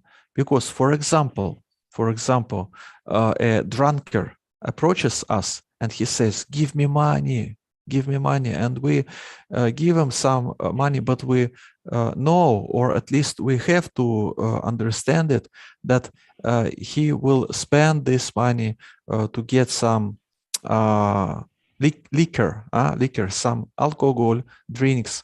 So it means he will not be benefited, and we also will not be benefited. This vikarma means reactions for sinful activities. Both of us, we will get it. So जो दान है वो हमें हमेशा समुचित काल और योग्य व्यक्ति को देना चाहिए। उदाहरणार्थ के तौर पे हम दे सकते हैं कि एक ड्रंकर्ड व्यक्ति अगर है, तो ड्रंकर्ड व्यक्ति यदि आपसे पूछने आता है कि उसे पैसों की आवश्यकता है, तो यहाँ पे हमें थोड़ा सद्बुद्धि का उपयोग करके ये डिसीजन लेना है कि हम उसे दान ना दें, क्योंकि अगर हम उसे दान देते हैं तो जाहिर सी बात है वो क्योंकि ड्रंकर्ड है तो वो और शराब इत्यादियों या मद्य का सेवन करने के लिए उस पैसे को खर्चेगा, तो हमें ऐसे व्यक्तियों को दान नहीं देना चाहिए। So it is the whole science, and when it is written at the proper time and place, it means if we are speaking about sattvic time, it is morning hours, and if we are speaking about sattvic place or spiritual transcendental place also, it is Krishna's temple, and much more better to perform, to give this charity in good environment and at good place, and to person who deserves this charity and who can use this charity properly. In that way, we will be benefited, and the person to whom we give this charity also will be benefited.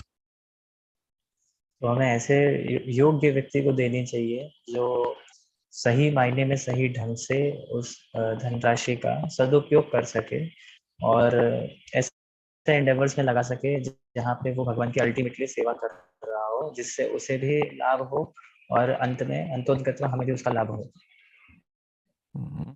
Okay, so let's go back to this verse where it was written about welfare activities. The third line is important. Here, these 4 types of welfare activities are mentioned: pranayar, arthayar, dhiya, vacha. 4 प्रकार की welfare activities का यहाँ इस verse में उल्लेख होता है: प्रणायर, अर्थायर, ध्येय और वाचा। So pranayar means life, prana. Artha means wealth, and dhiya means intelligence, and vacha, vak, means words. प्राणैर का अर्थ हो गया जीवन, अर्थैर का अर्थ हो गया वित्त, ध्येय का अर्थ हो गया बुद्धि और वाच का अर्थ हो गया शब्द। Okay, so now let's speak about intelligence.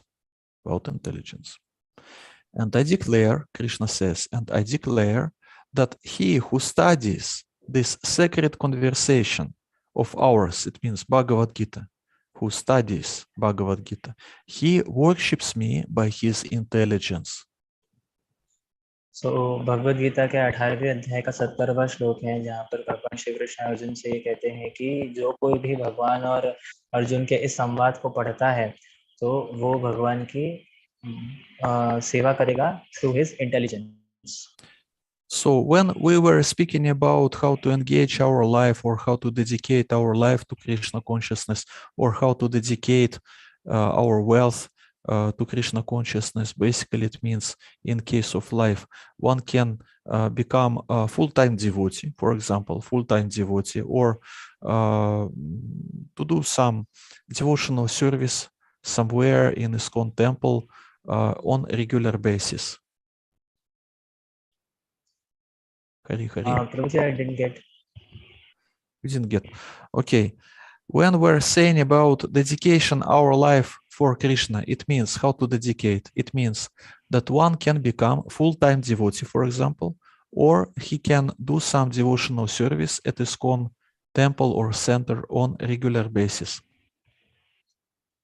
तो यदि कोई व्यक्ति ये निश्चय कर ले कि वे भगवान की सेवा करना चाहता है तो वो 2 प्रकार से कर सकता है। एक तो यह है कि एक विकल्प उसके पास ये है कि वो फुल टाइम अपने आप को इस्कॉन टेम्पल में भगवान की सेवा के लिए समर्पित हो सकता है, और दूसरा विकल्प उसके पास ये रहता है कि वो जो कुछ भी कर रहा है, जितना हो सकता है उससे, जितना उसे बन सकता है, वो उतनी सेवा करने के लिए तैयार है. Regarding engaging our wealth, our artha in devotional service, it also should be done on regular basis. That's why you have in India, in Indian ISKCON, you have this membership program. So हमें ये ध्यान रखना है कि कैसे हम हमारा जो वित्त है, हमारा जो धन है, उसको भी भगवान की सेवा में लगा सकें. And regarding intelligence, this worship Krishna by our intelligence also should be done on regular basis. So जहाँ तक इंटेलिजेंस से वर्शिप करने की बात आती है, तो ये भी हमें डेली बेसिस पे करना है ताकि हम भगवान को खुश कर सकें.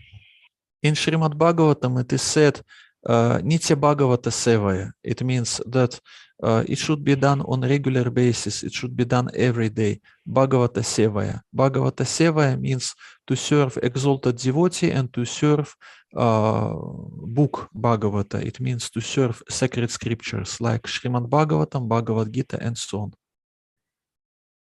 So श्रीमद् भागवतम में हमें इस बात का उल्लेख मिलता है कि नित्यम भागवत सेवा, जिसका अर्थ ये होता है कि हमें भागवत का नित्य रूप से पाठ पठन करना चाहिए, उसकी सेवा करनी चाहिए, और साथ ही साथ हमें श्रीमद् भगवद गीता जो है उसका भी नित्य पाठ करना चाहिए और उसकी भी सेवा करनी चाहिए. So it is the secret of spiritual success, or it is the secret of success in any field of one's life. The activity should be done on regular basis and for a long period of time. In that way, one can be successful. तो अगर कोई व्यक्ति ये चाहता है कि उसे सफलता प्राप्त हो, तो उसे लंबे अरसे तक इसी एक्टिविटी को रिपीटेडली नित्य रूप से करना चाहिए. And of course, the source of this intelligence that we try to engage in our service to Krishna, the source of this intelligence is Krishna himself. So इस सोर्स जो है, यानी जो इस इंटेलिजेंस का लिए जो सोर्स रहेगा जिससे हम भगवान की सेवा कर सके, वह स्वतः श्री कृष्ण ही है. Bahirmukha doesn't understand it, but by Srila Prabhupada's mercy, we understand it. At least to some extent, we understand it. That that the source of our intelligence, of our ability to think, to contemplate, to come to reasonable conclusions, this ability, it is not basically our ability. This ability belongs, comes from Supreme Lord Shri Krishna.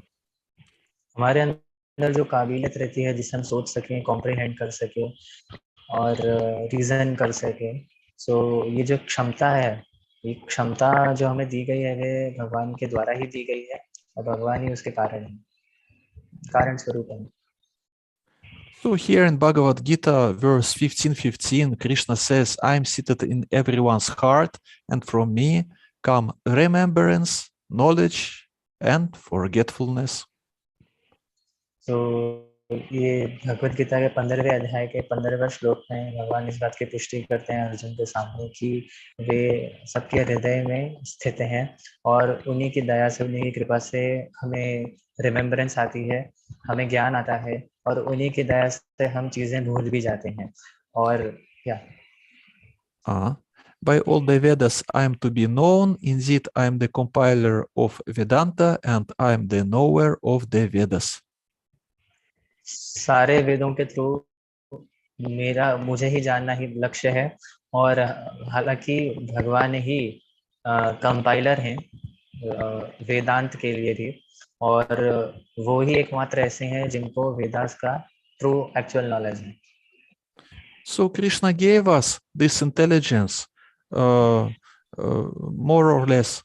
To some people he gave less intelligent. Well, some people are less intelligent, some people are more intelligent. Everything goes by Krishna's will. Anyway, what we have, what kind of intelligence we have, we should use it in Krishna consciousness. Means we should read these books and meditate on Krishna's instructions and do these attempts to understand what Krishna wants from us. तो ये जो विश्लेषण है कि कोई थोड़ा अल्प बुद्धि वाला है, कोई अधिक बुद्धिमान है, सो वो भगवान की दया की वजह से है कि कोई अल्प बुद्धि का है, कोई ज़्यादा बुद्धि वाला है, और अंतोतगत्वा ये आता है कि जैसी भी हमारे पास बुद्धि है, हम उस बुद्धि का सदुपयोग करके किस प्रकार से अपने आप को डोवटेल कर सके कृष्ण कॉन्शियस की ओर, ये हमारा लक्ष्य है.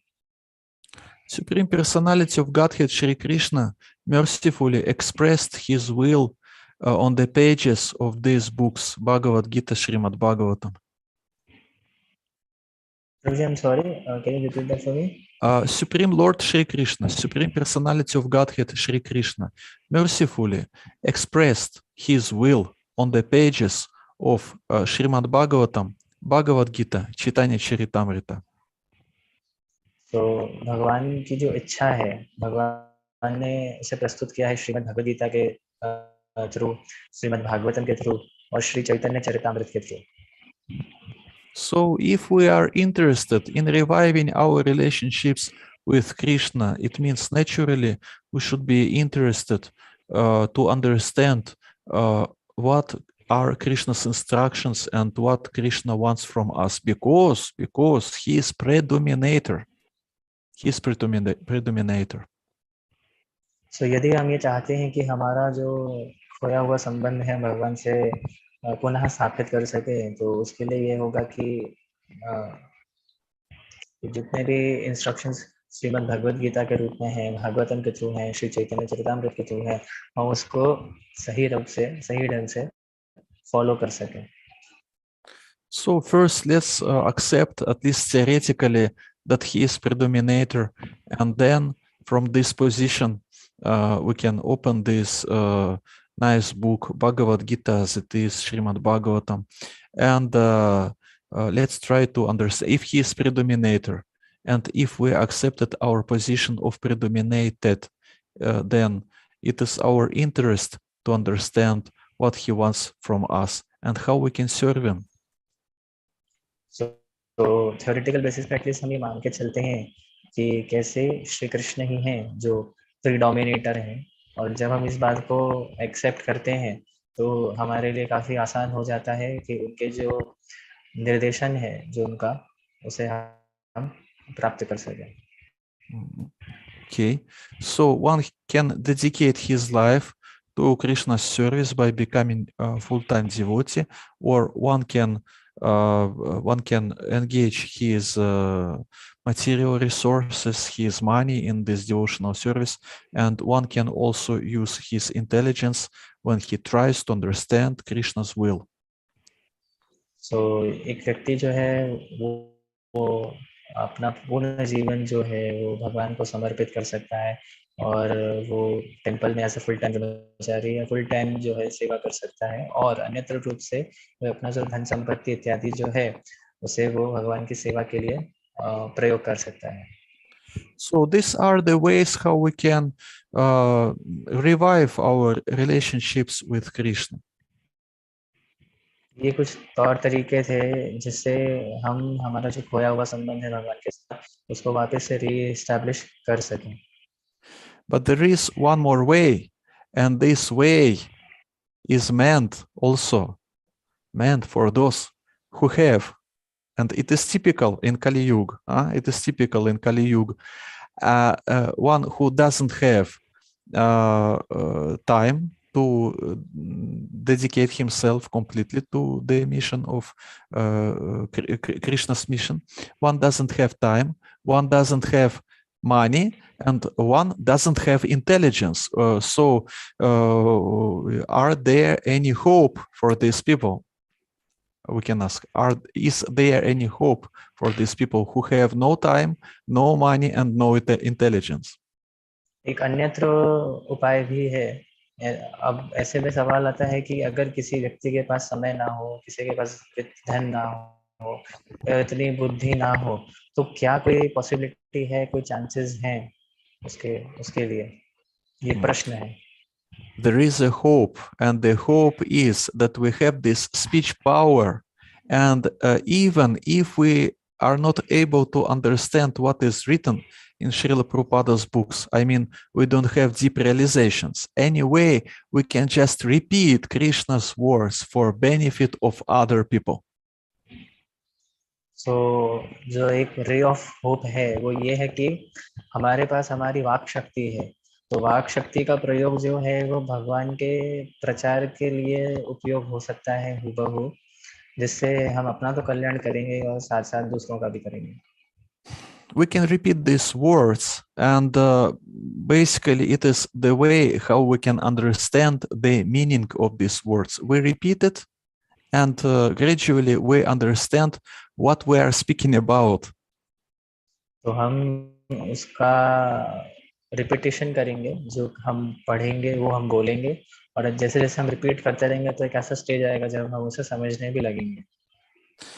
Even if to speak about some prakrita gyan, about some mundane knowledge, the teachers, the professors in universities and so on, when they teach their students to some sciences, it helps them to understand this subject matter better. Prabhuji, I didn't get. Yes. Can you repeat that for me? Yes, of course. Yes. In universities, when professors, they teach their students to some sciences, it helps them, it helps these teachers, these professors, to understand these subject matters, to understand these sciences better. तो यहाँ पे प्रभु जी बहुत अच्छे analogy दे रहे हैं कि जिस प्रकार से विश्वविद्यालय हैं, स्कूल हैं, जो कुछ है, तो वहाँ पे जो प्रोफेसर होते हैं, टीचर्स होते हैं, तो वो जब कोई विषय वस्तु हमें पढ़ाते हैं, तो वो जितनी बार उसे रिपीट करते हैं, जितनी बार हमें वो पढ़ाते हैं, तो जो सब्जेक्ट मैटर का जो नॉलेज होता है वो उनको काफी डीपली रियलाइज होने लग जाता है।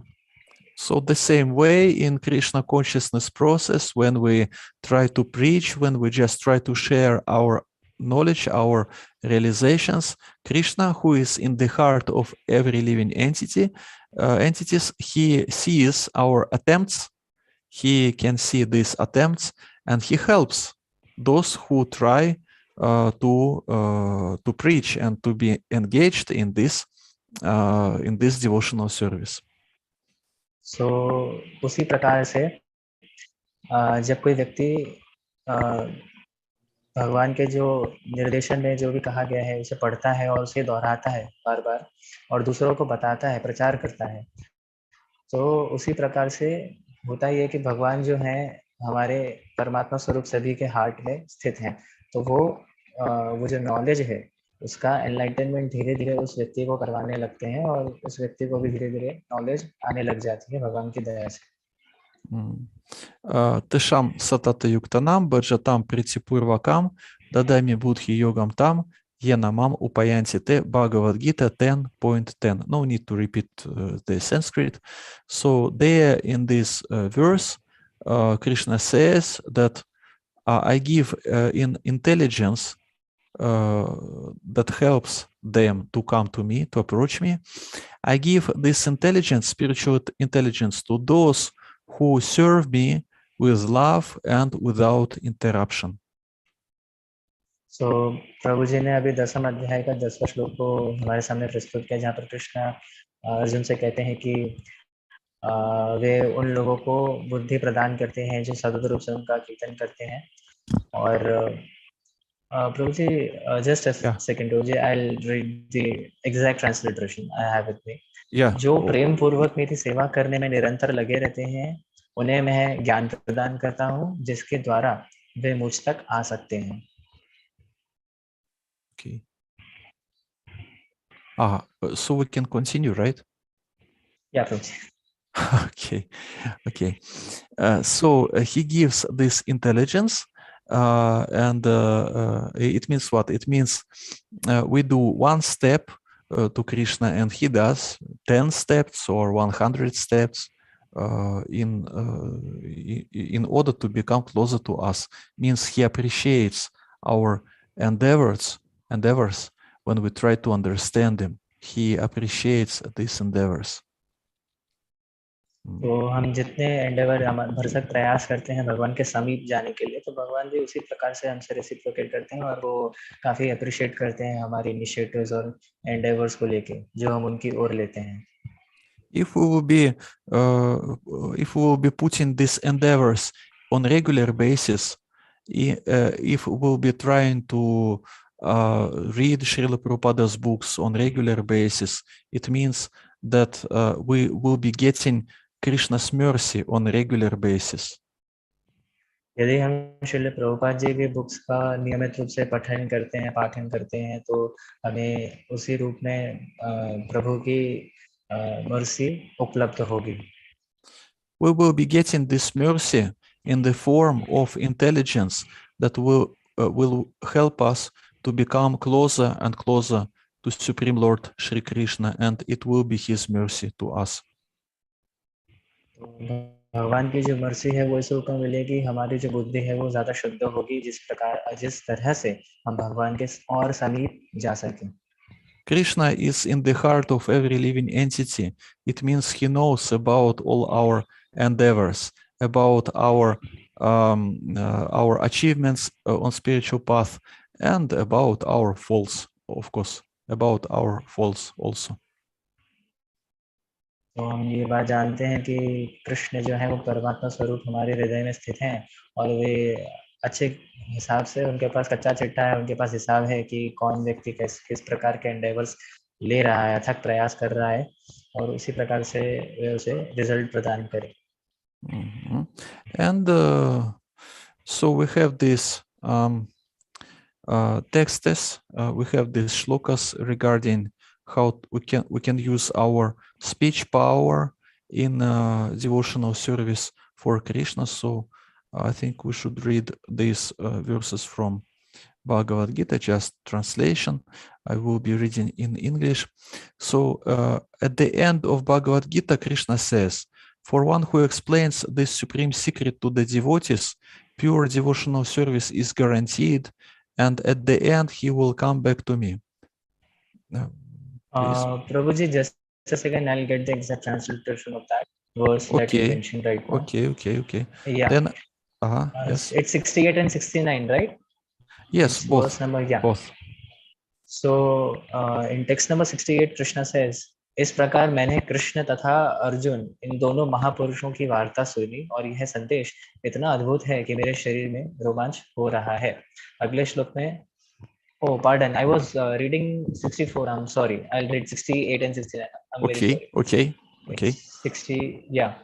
So the verse 68 says, हे राजन, जब मैं कृष्ण तथा अर्जुन के मध्य हुई इस आश्चर्यजनक तथा पवित्र वार्ता को बारंबार स्मरण करता हूँ तो प्रतिक्षण हालात से गदगद हो उठता हूँ. Now it's 76 and we are reading 68. Sorry, I again. Don't worry. Misled. Okay, you just okay. Maybe it will be easier just to translate from screen, huh? Okay, let's try to translate from screen as it will go. Yeah, not okay, Prabhu, I'll try. Not problem. Yeah, not a problem. For one who explains this supreme secret to the devotees, pure devotional service is guaranteed, and at the end, he will come back to me. So जो ये परम गुह्य जो secret रहता है, परम गुह्य जो ये संवाद का जो सीक्रेट रहता है, वो जब भी कोई व्यक्ति किसी डिवोटी को सुनाता है तो उससे भगवान की शुद्ध डिवोशनल सर्विस गारंटीड रूप में मिलती है और अंतोदगत्वा जब वो अपना देह त्याग करता है तो वह भगवान के पास वापस जाता है. There is no servant in this world more dear to me than he, nor will there ever be one more dear. भगवान ये कहते हैं कि ऐसा कोई भी व्यक्ति जो ये सुप्रीम सीक्रेट डिवोटीज के मध्य में बताता है उसे प्योर डिवोशनल सर्विस गारंटी मिलती है और अंतोदगत्वा अपने जीवन के लिए भगवान के पास पहुंचता है. और भगवान इस बात की पुष्टि करते हैं कि भगवान को ऐसा व्यक्ति जो है संसार भर में सबसे ज्यादा प्रिय रहता है और ऐसा कोई भी नहीं है जो उस व्यक्ति से भगवान को अधिक ज्यादा पसंद हो. So as you can see, Krishna appreciates very much our endeavors on spiritual path. He appreciates when we try to read sacred scriptures, and also much more he appreciates when one tries to share this knowledge with other people. Prabhuji, I got the exact transliteration. So do I have a permission Yes, to read it please again? Yes, please do it. Yeah. क्योंकि तुम मेरे अत्यंत प्रिय मित्र हो, अत्य एव मैं तुम्हें अपना परम आदेश, जो कि सर्वाधिक गुह्य ज्ञान है, बता रहा हूँ. मैं इसे अपने हित के लिए सुनो. It was 60. No, again it was 64 and we are reading 68. Mistake again. Just a second. Yeah. Okay. Now I am getting the exact. It's 68. It says, Are you sure? Are you sure? Are you sure? This time I'm very sure. Okay, let's try. Yeah. So I'm very sorry, devotees. मुझसे 3 बार एक ही गलती हो गई. So this is exactly transliteration 18.68. जो व्यक्ति भक्तों को यह परम रहस्य बताता है, वह शुद्ध भक्ति को प्राप्त करेगा और अंत में वह मेरे पास आएगा. And after that comes, और मैं ये घोषित करता हूँ कि जो हमारे इस पवित्र संवाद का अध्ययन करता है, वह अपनी बुद्धि से मेरी पूजा करता है. So now it's right. No need to very worry. good. Tike. Okay, so it is the way to become dear to Krishna. So ये एक तरीका है जिससे हम भगवान के और प्रिय बन सकते हैं. And it is the desire of a devotee to become dear to Krishna, to become closer to Krishna, to become qualified to serve Krishna. ये भक्त की दिली इच्छा होती है कि वे भगवान के समीप जा सके, भगवान की और समीप जाके वो और अच्छे से भगवान की सेवा कर सके. Okay, so and the last quote for today, just the last quote for today, when one tries to revive his relationships with Krishna. Again, what we can do for this? We can dedicate our life, or end. We can use our resources, our money, artha, in devotional service. We can donate on regular basis. We can use our intelligence. We can read sacred scriptures. We can preach. We can preach, or yes, we can preach. All these kinds of activities. What is the result? That one becomes under direct care of the Supreme Lord Shri Krishna.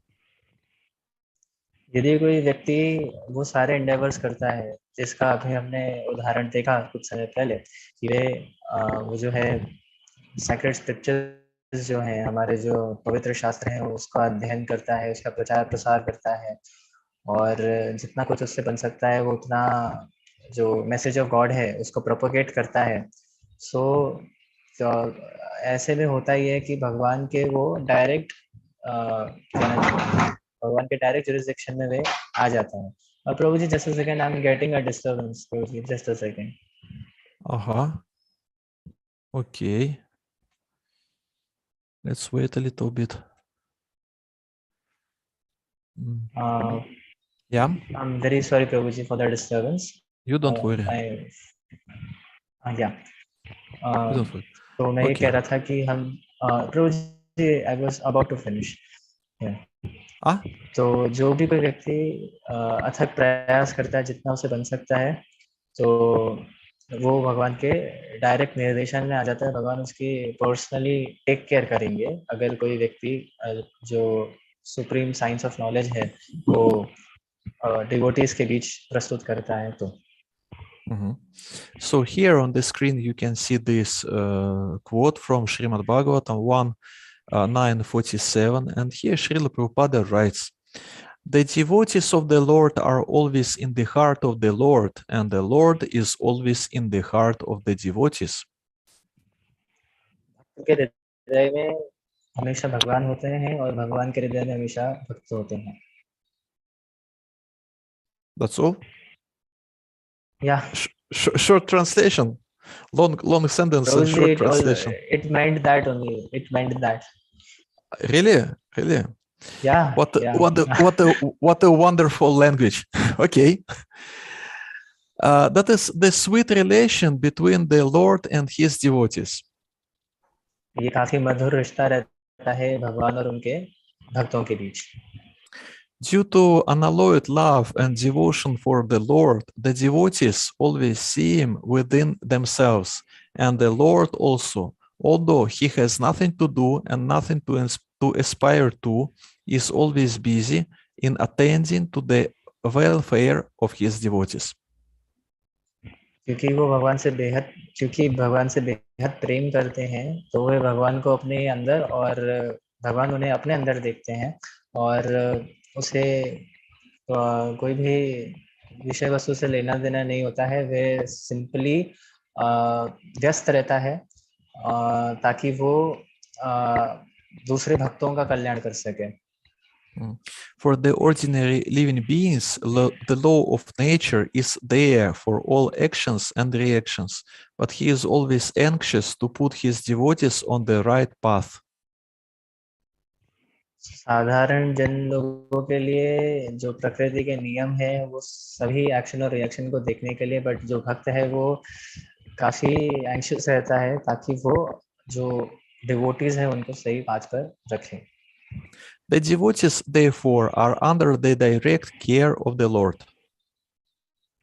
जो devotee हैं, जो भक्तगण हैं, वो भगवान के direct नियंत्रण में रहते हैं.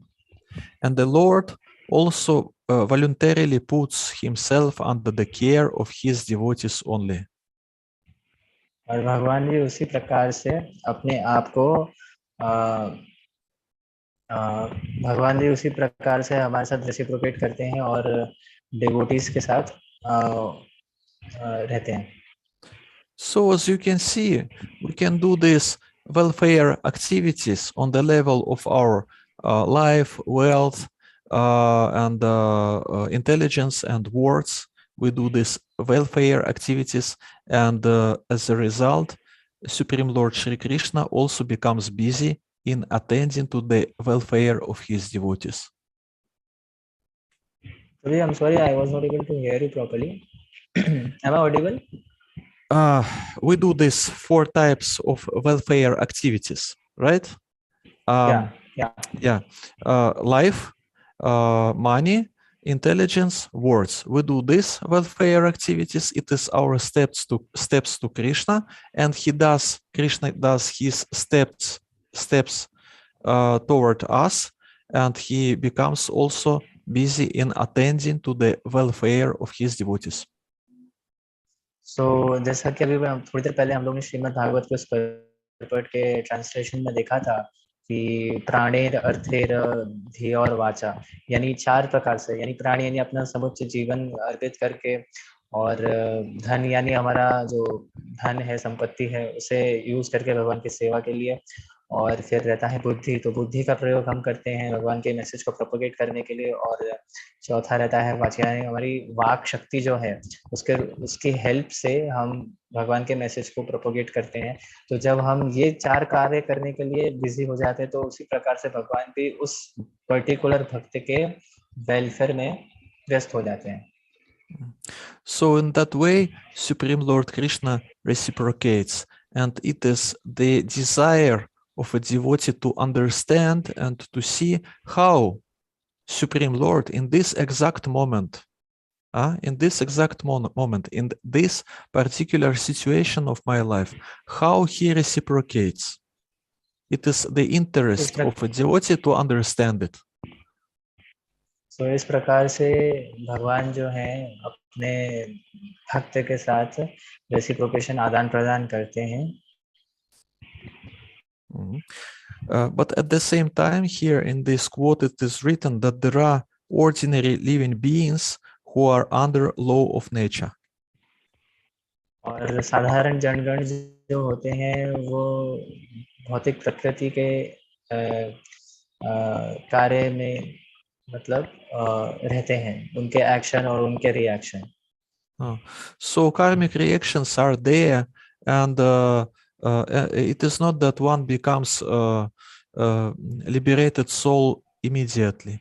Usually, these karmic reactions and Krishna's will goes together. भगवान की इच्छा और कार्मिक रिएक्शन जो है वो दो साथ ही साथ चलते हैं. ऐसा नहीं होता है कि कोई व्यक्ति एकदम से ही लिबरेट हो जाता है, मुक्त हो जाता है. And when one is on the path of bhakti, path of devotional service, of course, karmic reactions take place, but these reactions take place under guidance of guidance and observation of Supreme Lord Shri Krishna, under his control. तो जैसा कि हम जानते हैं कि यदि कोई व्यक्ति है वो भक्ति मार्ग की ओर अग्रसर रहता है, तो ऐसा होता है कि कोई कार्मिक रिएक्शन उस भक्त के जीवन में भी डेवलप हो, लेकिन चूंकि वो भगवान के डायरेक्ट सुपरिंटेंडेंस में रहता है, तो उस वजह से वो जो कार्मिक रिएक्शंस है वो उसे कम से कम बॉदर करते हैं. So it is quite difficult to understand where is karma and where is Krishna. That's why spiritual guidance is really needed for one who wants to revive his relationships with Krishna.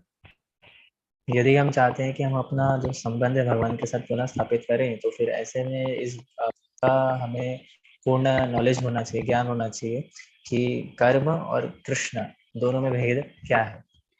At the same time, we can simplify this situation by following one of the instructions of His Holiness Gopala Krishna Goswami Maharaj.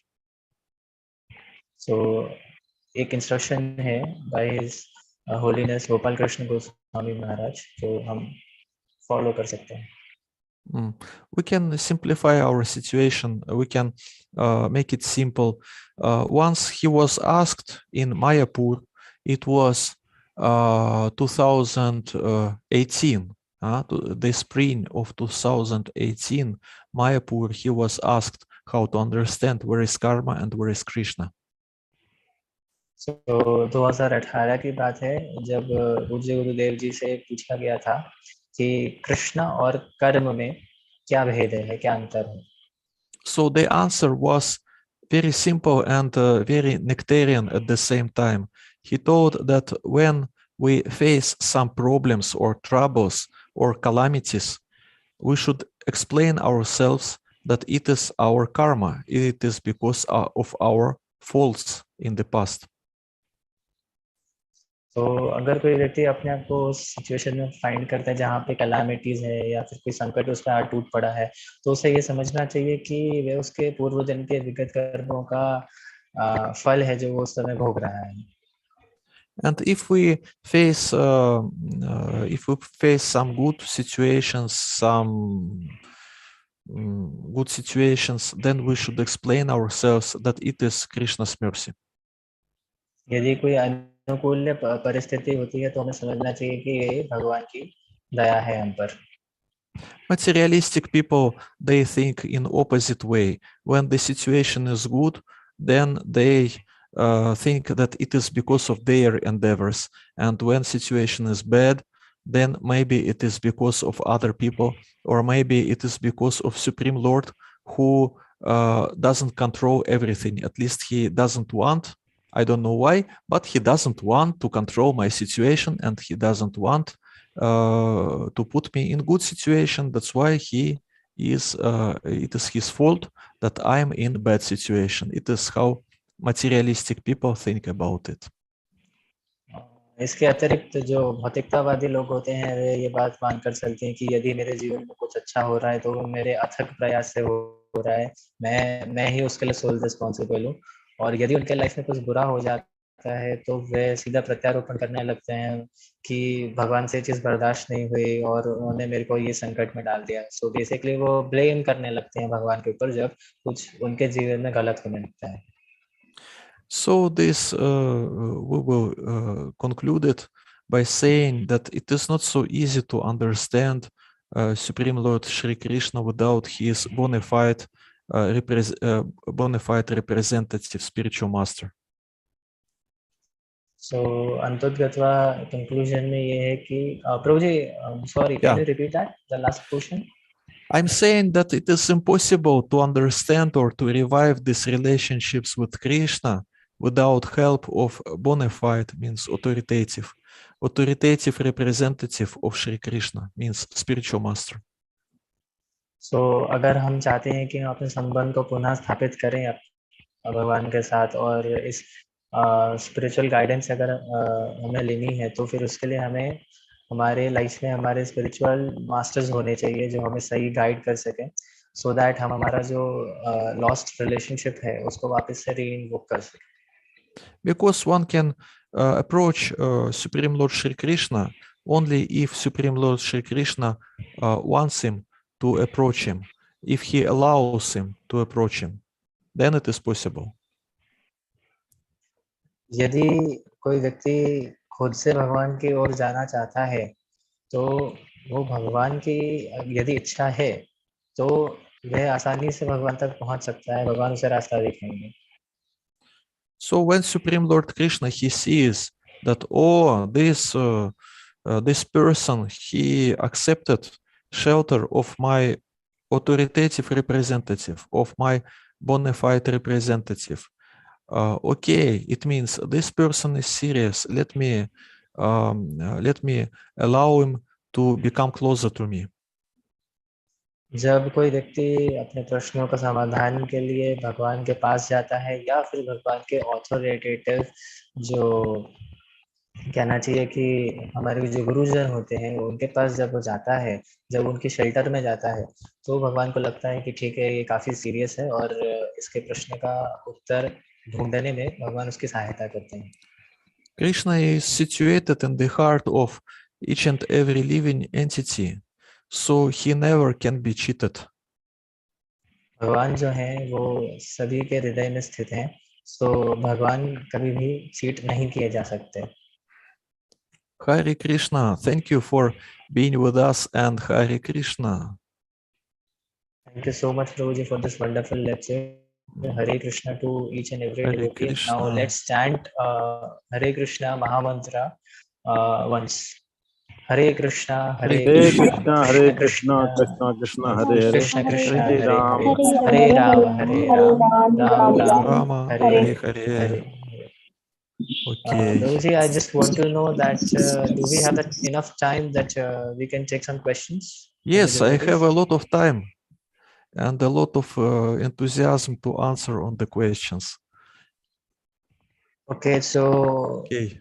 do we want the transliteration or will that be okay to communicate in English? Up to the audience. Okay. It depends. It depends on what are your traditions. What are your traditions? Yeah. Okay. Prabhuji, the co-host, Prabhuji. Hare Krishna. Hare Rama. So what should we do? Prabhuji, I'm ready to answer the questions. Tejaswini Gupta is asking. Tejaswini Gupta. I can read if you like. Tejaswini Mata is asking. Yeah. And we also, Sarthak Soni Prabhuji, you just pay attention that we have two people who raised their hands. It is here on the screen. I will read this question from chat, and then we will take questions from devotees who raised your hands. Don't put your hands. We will answer on your. Don't put your hands. We will answer on your questions. If we are not good preachers, then will Krishna not be pleased with us? Everyone around me is inimical towards Krishna consciousness, and I fear to preach to them, and also I feel that I'm also not a good convincer. So will Krishna not accept me because I'm not preaching? Sarthak Soni Prabhu, would you like to translate it in Hindi, if it is needed? Yeah, just a second. I'll just read the question which he has posted in the chat box. If you're not good preachers, then will Krishna not be pleased with us? So she says that यदि हम अच्छे प्रचारक नहीं हैं तो क्या कृष्ण हमारे से प्रसन्न नहीं होंगे? Everyone around me is inimical towards Krishna consciousness and I fear to preach with them. I also feel the same situation with me oftentimes, but I do try my level best to reach out to the maximum people as I can. So काफी लोग ऐसे हैं जो इतने उन्मुख नहीं रहते हैं कि हम उन्हें कृष्णा कॉन्शियस का प्रचार कर सकें, और हमें काफी डर लगता है जब हम उनसे इस बारे में बात करते हैं। तो क्योंकि आपको ऐसा लगता है कि आप एक अच्छे कन्विंसर नहीं हैं, तो क्या कृष्णा आपको एक्सेप्ट करेंगे या नहीं करेंगे क्योंकि आप अपनी प्रीचिंग नहीं कर पा रही हैं? तो आपका प्रश्न ये है, right? Right. Okay, so first of all, we should. Oh, one more question from Vimla. Okay. Okay. First, we will answer on Tejaswini Gupta's question. First of all, we should understand that there are some there are 10 offenses of the holy name. 10 offenses of the holy name. Just a second, Prabhuji. I was talking to Prabhuji, who is the co-host. Yeah. Tejaswini Mataji, would you like to unmute yourself or to turn on your camera, if is it possible for you? Hello, Hare Krishna. If it is possible, if you want, we are not forcing anyone. Yeah. Tejaswini Mataji, do you want the transliteration, or will that be okay for you if Prabhuji answers it in English? Prabhuji, it will be okay. Can we get a quick response, Mataji? Okay, so Prabhuji will be okay. English is comfortable, right? English okay. is okay. Prabhuji, So, yeah, you can. Yeah, you can answer. Sir, can I say something? Sir, can I say something? Yes, of course. Please tell. Please say. Sir, my English is weak, so you have to understand me. Okay. No worry, Mataji. I'll try to Okay. be in the conversation. I will speak in Hindi and as well as English also. But we didn't answer on the first question, right? Yes. Yeah. So okay. maybe you just wait a little bit. First, we will answer on that question, okay? Okay. Sir, Not a problem. Can I speak, sir? It depends on what you want to tell. If it is related to this question, yes, please. Okay. Sir, in Hindi, I will speak. मन को control करना और मन को मारना, इन दोनों में difference क्या है? What is the difference between mind controlling or suppress our mind? Good question. Mataji, your question is not in the correlation with the one which has been asked prior before this. So I want you to wait. Will that be okay? Okay. No problem. Okay, Mataji. First, Prabhuji, you answer the first question. Yeah. Okay. Mataji, Vimla, you just mute your mic because we get some noise from. We can get some noise from your side. So first of all, we should understand it will be the answer on the question of Tejaswini Gupta Mataji. It will be given in English only, right? So first of all, we should understand that we have this so-called 10 offenses of the holy name, and there is offense number 9, and this offense is about that we should not preach to those who will not appreciate this spiritual knowledge. We should not preach to non-believers, and we should not. It means we should not. Not exactly. We should not preach. We should not give confidential aspects of spiritual knowledge. Confidential aspects of spiritual knowledge. We should not reveal it to those who are non-believers and to those who don't want to hear about this, and to those who will not appreciate it. That's why the best way in the preaching activities, especially if we deal with those who don't want to hear philosophy, the best way is to give them prasadam, to give them Bhagavad prasadam. And it is also preaching, because people, they can feel that if we give them prasadam, it means we take care of them. And when they feel it, they can be more, how to say, they can become more. I forgot this word in English. I can open the dictionary. Anyway, they will be ready to get more from us. I would say like this: to get more, including philosophy, including anything, and so on. It means, first of all, this empathy should be there. So preaching, it is not just about to convince people. It is the main idea.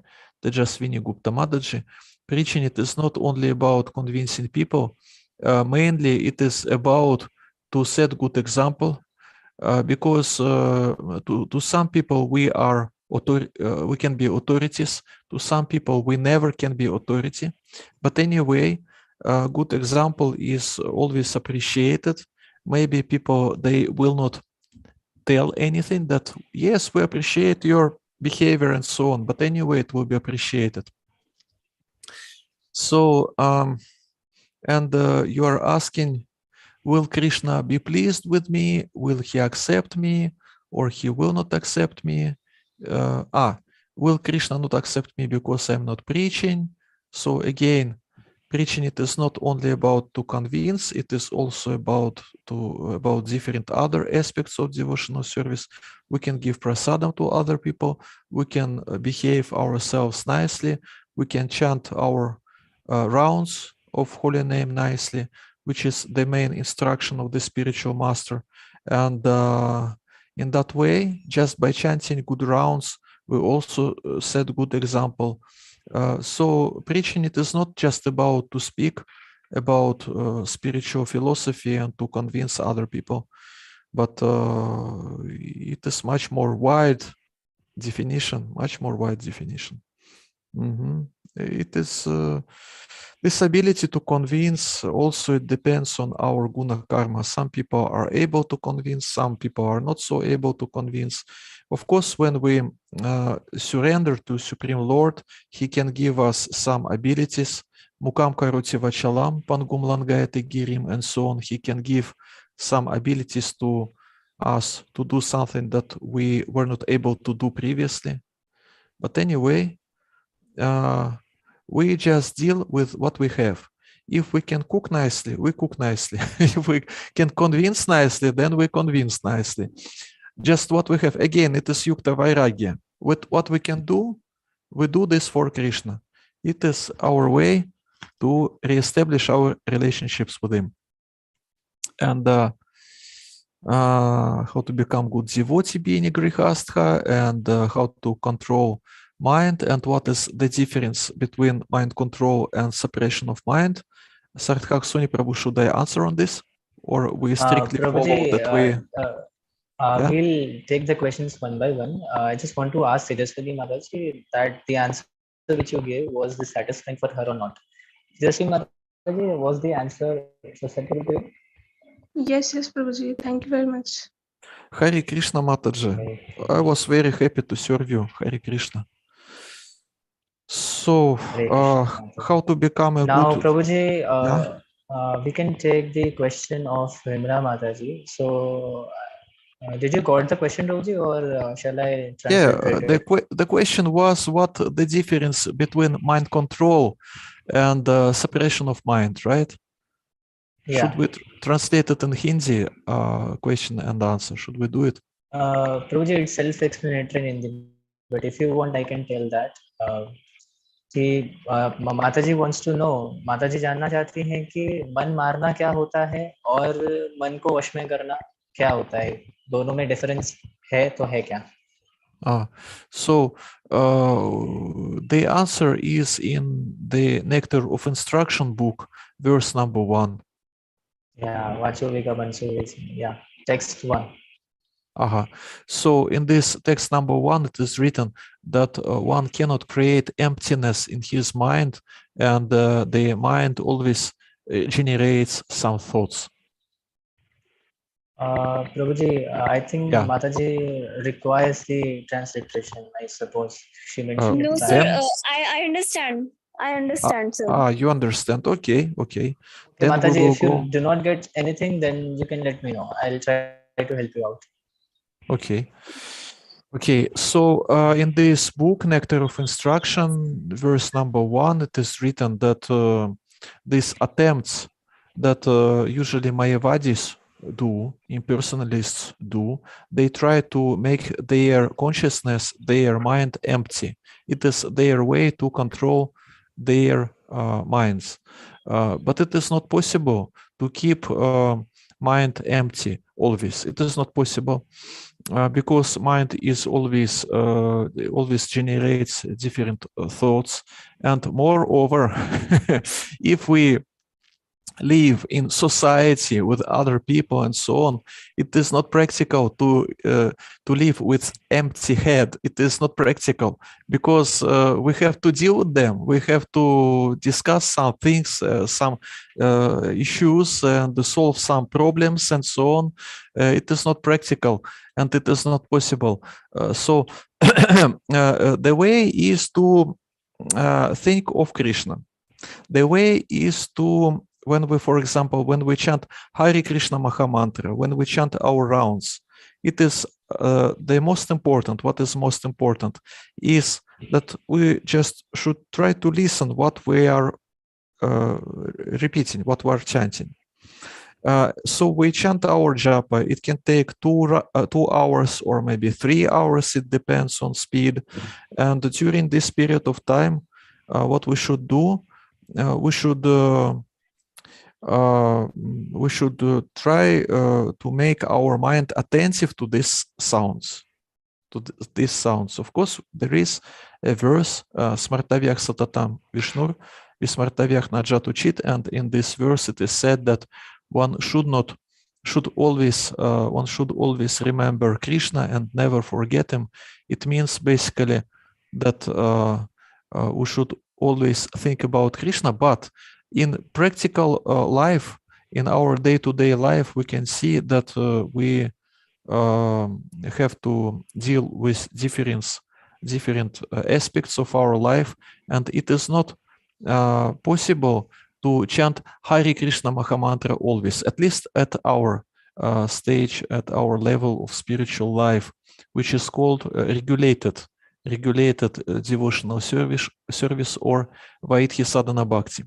So the idea is to be attentive when we chant, and the idea is that when we deal with different situations in our life, we should try to understand how it is related to Krishna. My relatives are related to Krishna. My job is related to Krishna. Manasa deho geho eikincho more, and so on. It is Bhaktivinoda Thakur's bhajan. Everything belongs to you, my dear Lord. This wife is not my wife.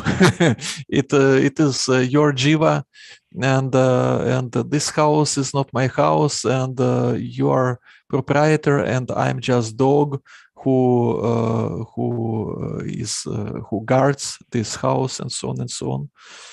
So to suppress mind, it means what? Mind generates some thoughts, and we try to suppress it. We try to imitate these thoughts don't exist, but it exists.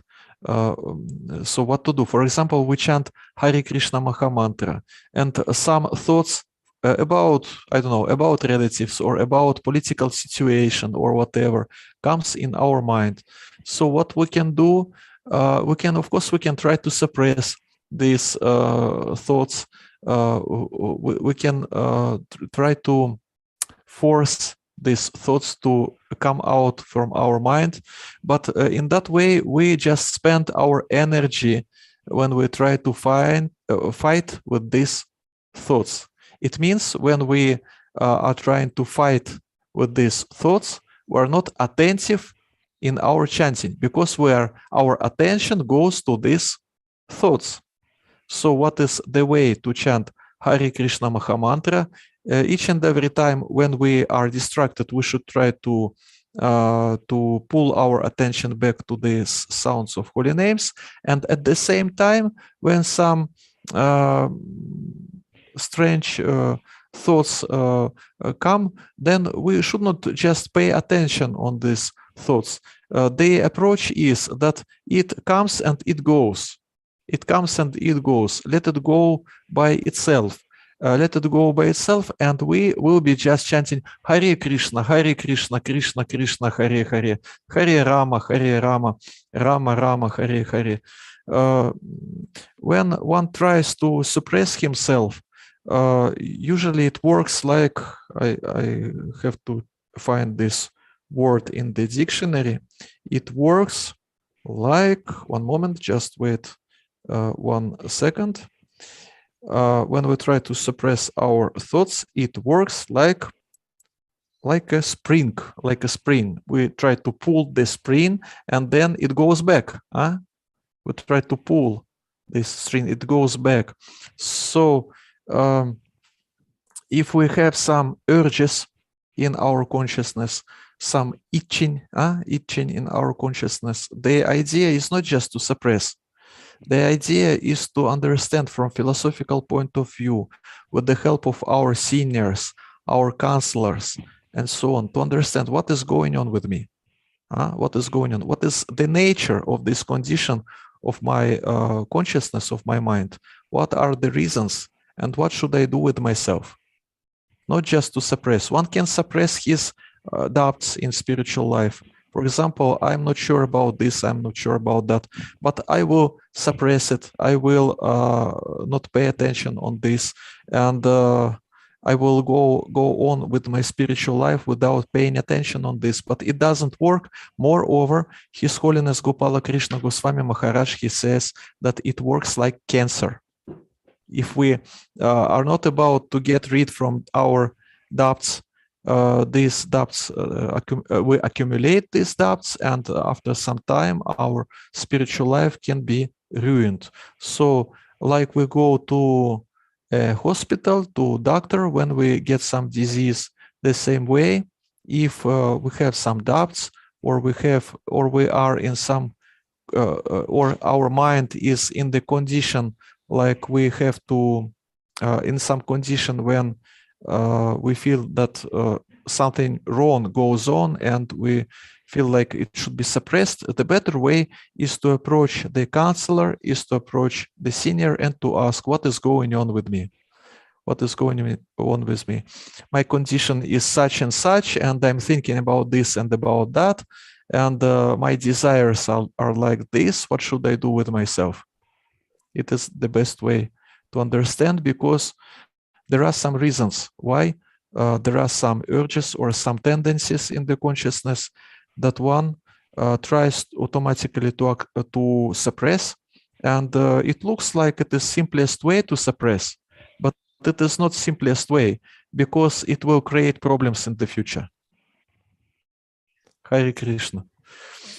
Okay. Mataji, yeah. was the answer satisfying that Thank you, Prabhuji sir. gave to you? Thank you so much, sir. Thank you. And I am very happy to have meet with you. And I have a brilliant experience with you, sir. Hare Krishna, Mataji Vimla. Hare Hare Krishna. Krishna. Thank you, sir. Hare Krishna. And Amit Kumar Mahasetх, he asks, we have got his question in the chat about how to become Grihastha, good Grihastha. Okay, should I read it? Prabhuji, just a second, let me ask him. Okay. Amit Kumar Prabhuji, would you like the transliteration, or will that be okay that Prabhuji gives answers in English? Yes, Prabhuji, it will be okay for me. Okay, Prabhuji, fine. Prabhuji, you can read the question and you can answer directly in English.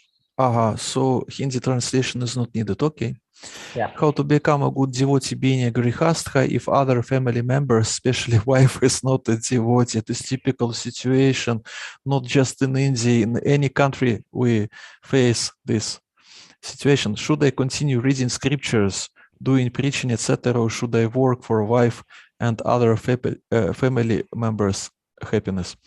Well, if one has a family, he has to work, but the idea is to work just to perform the duty of a grihastha, and not just to make wife and other family members happy. It is the difference between grihastha mentality and grihamedha mentality. Grihamedha mentality is happy when his wife is happy and family members are happy, and it is the highest happiness for him, for grihamedha.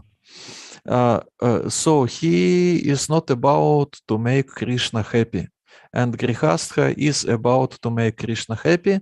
And if other family members are also with them, if they want to make Krishna happy, then it is good grihastha ashram. Otherwise, if wife is not a devotee and other family members are not a devotee, and you alone, you joined Krishna consciousness, like it usually takes place, like there is a family, which is just ordinary family, and just one person from them joins Krishna consciousness, and that's all. And other relatives, they don't follow his or her example. Well, anyway, one should continue reading scriptures and preaching, etc., and so on and so on. But at the same way, if one is householder, is grihastha, then he has a duty. He has this dharma to maintain family, and it means basically to earn money by working on job or by doing business or whatever. Of course, it should be legal way of earning money, legal way. So it is the one level of grihastha dharma, but it is not the whole grihastha dharma. Another part of this dharma is to help family members to become closer to Krishna. So if they are not so friendly to Krishna consciousness, at least you can give them prasadam. And in that way, this family life will get some spiritual, will have some spiritual aspect, and family members also will get some spiritual nourishment. So this dharma of householder, of grihastha, is not just to earn money for family members, but also to benefit them in spiritual sense. And of course, one should continue reading scriptures and doing preaching and so on, because otherwise, if he is not in good spiritual condition, how he will help his family members to reach some spiritual state of consciousness, some spiritual condition? First, we should, first save yourself, and then others will be saved around you. Like it is Christians, they say something like this. So of course it is, but anyway, if they don't accept anything, even if they don't accept prasadam, if they don't follow anything, but at least they allow you to practice Krishna consciousness. Just if they allow you to practice Krishna consciousness, it means that they are very merciful to you, because in Kali Yuga, not to create impediments, it is also a kind of help. In Kali Yuga, one can help other people in different ways, and one of the ways is just not to create impediments. If they don't create impediments, if they allow you to progress spiritually, then it is good. And if they can accept prasadam, it is good. If they can listen to some philosophy, it is also good. It depends on their readiness, what they are ready to accept from you. And moreover, because they are our family members, it means that likely we are not a big authority for them, but if we will be able to show them some good spiritual authorities from ISKCON, if they are not against spiritual organizations, ISKCON and so on, if we can show them some people, some devotees who will who they will be able to accept like authorities, because it is not for sure likely they will not accept us like an authority. Like we have this proverb in Russia. We have this proverb in Russia that the meaning of this proverb is that seniors cannot take instructions from juniors. Juniors, they don't teach seniors. And this proverb sounds like chicken is not teached by its eggs. Chicken is not teached by its eggs. Sarthak Soni Prabhu, are you getting the point? This proverb, is it clear? There is a Yeah, chicken. Prabhuji. There is a Actually, chicken. I was, Yeah. yeah. There is Actually, a chicken. Prabhuji, There I are was, eggs. actually, I was reading one question which Vimla Mataji posted. So I'm sorry, I was not paying attention. It was my fault. I'm sorry. So did you understand this proverb about chicken and eggs? A bit. A little bit. Okay. Yeah. At least if Amit Kumar Prabhu will understand, it is good. So it means we before joining ISKCON, we already were in some kind of relationships with our relatives, with our family members. So we cannot claim that now, just by joining ISKCON, I don't know, 2 or 3 weeks ago, now we will be spiritual authority in our family. It is not so. It is not so. It can take years and decades. Well, after some reasonable period of time, maybe we will become an authority for someone in our family. Maybe yes, maybe no, we don't know. But the main idea is to follow, at least we ourselves, we should follow this path. Okay. Amit Kumar Mahasetх Prabhuji. Prabhuji, is he in the meeting? Amit Kumar Yes, Prabhuji? he is here. He is here. Does it answer on your question? Prabhuji, was the answer satisfying? Hare Krishna, Prabhuji. Amit Kumar Prabhuji, can you hear me? Hare Krishna, Amit Kumar Prabhuji, can you hear me? Hari Bol. You can also respond in chat box. Okay, he will answer later. Yeah, okay, Prabhuji. Sneha Yadav is Vimla asking. Mataji had another question. So do you want me to pick that question right now, or shall we take Sneha Mataji's question? Which one would you like to go? Up to you. Up to you. Anyway, we would cover both questions. Okay, so I think we can take Sneha Mataji's question first because she was waiting. So can you read that in the chat box, or do you want me to read? You read, please. Yeah, okay. So Prabhuji, Sneha Mataji says that Hare Krishna, sometimes we judge people very easily. So how to overcome with such habits, and what should we think about that time? What should we think about that time? Yeah. Well, anyway, there is a need to understand who are people who are around us. So it is natural to when we try to understand who is who. But this position of a judge, who is good, who is bad, this person is good, this person is bad, it is called generalization. It is not concrete. We can say, for example, this particular person behaves in that way or in this way. But when we generalize, when we say that this person is good or bad, it is not correct. Would be much more better to think in that way, that with this person I'm able to deal with, and that person I'm not able to deal with. And because who is good and who is bad, only Supreme Lord Shri Krishna knows. who is good, who is bad. These categories are absolute categories, only absolute truth.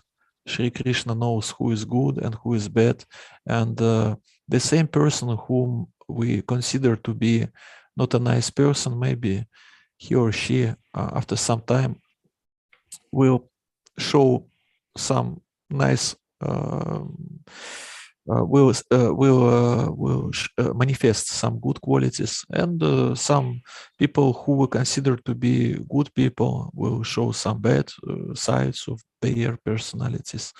So the main idea is to be practical, with whom I can deal and with whom I'm not able to deal. I'm not able to deal.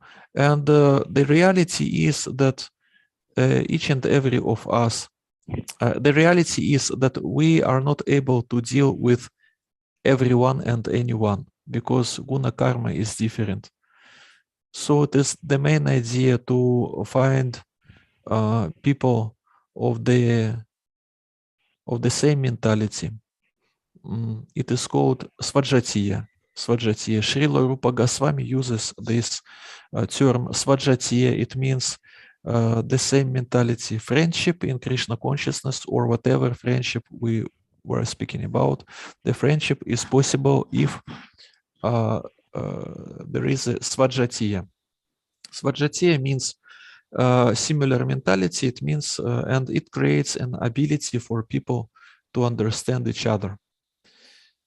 Okay, sometimes we judge people very easily. How to overcome with such habits? What should we think about that time? Well, the idea is that it takes time to understand who is who. Again, for example, real relationships, real friendship, it is something which is tested through years or maybe decades.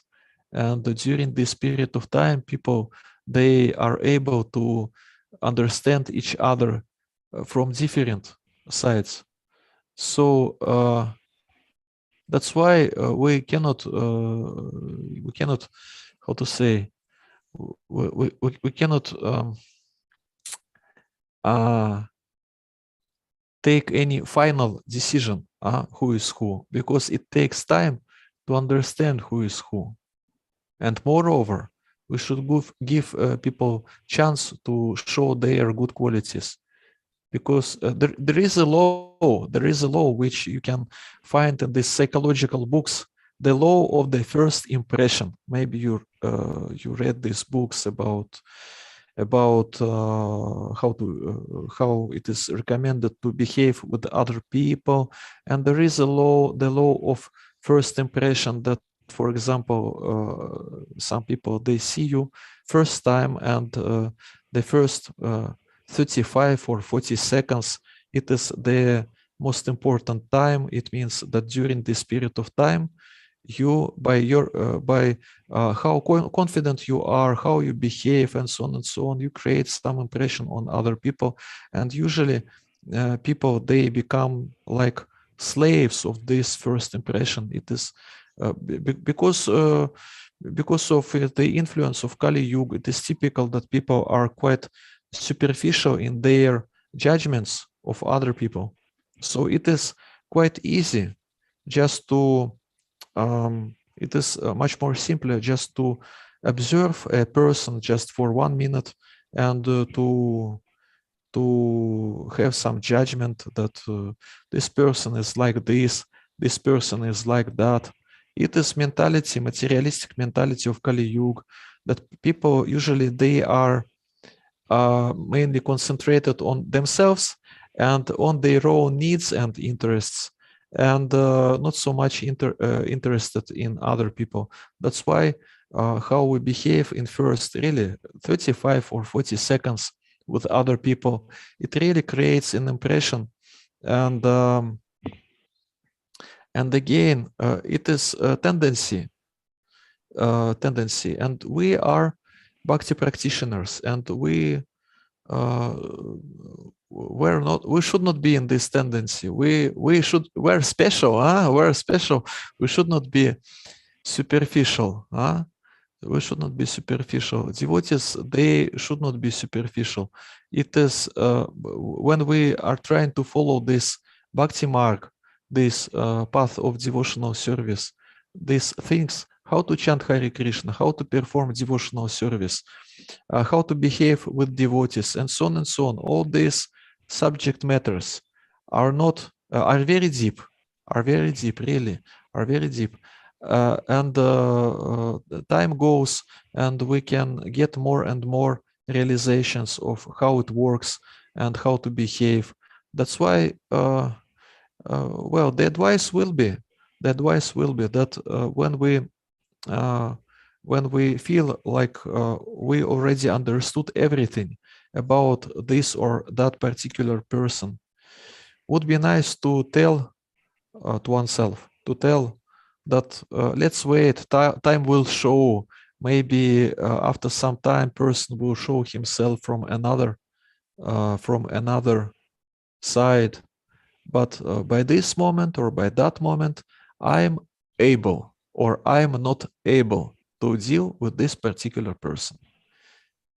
Able in the sense to cooperate in devotional service, if we are speaking about spiritual life. If we are speaking about some mundane activities, some jobs and so on, then also the same idea. Am I able to cooperate with them, or I'm not able to cooperate with them?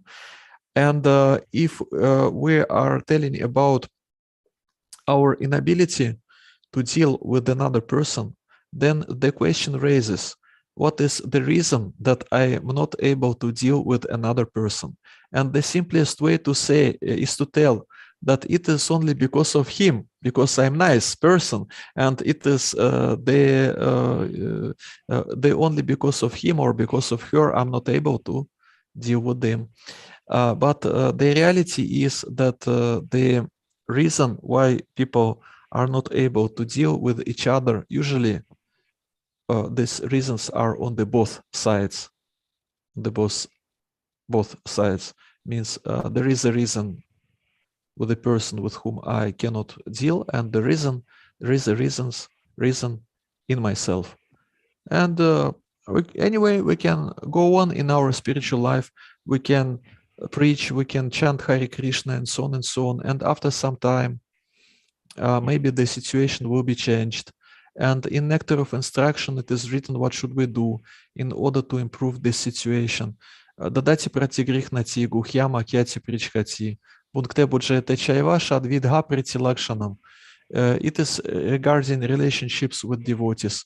One should distribute prasadam, take prasadam, give some gifts and accept gifts, and discuss spiritual issues.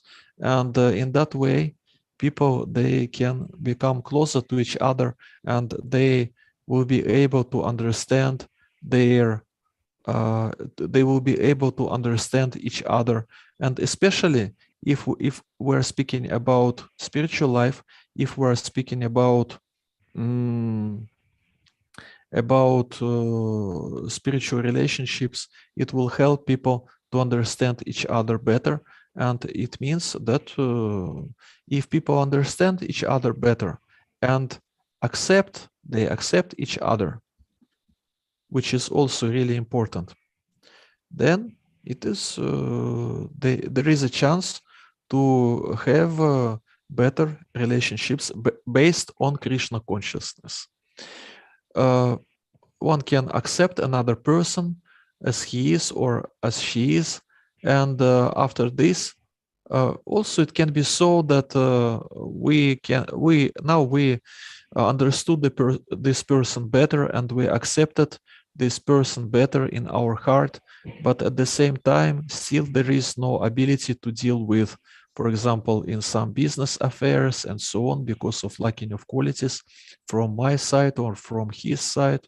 Anyway, let it go like it goes, because if we're speaking about Vaishnava society, anyway, if we chant Hare Krishna Mahamantra, if we practice, it makes us better.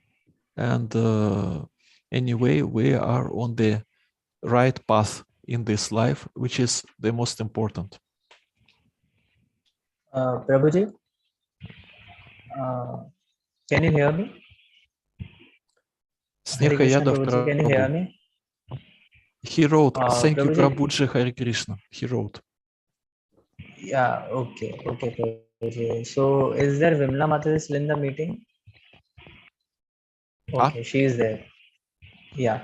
Prabhuji, do I have the permission to share one of my realization? Because Of the course, question of what course. Sneha Mataji, I'll just take 2 to 3 minutes, not much more than Yes, that. of course, it will So be the very question which, interesting. Let's do it. okay. Uh-huh. The question which Sneha Mataji asked was also relevant to me.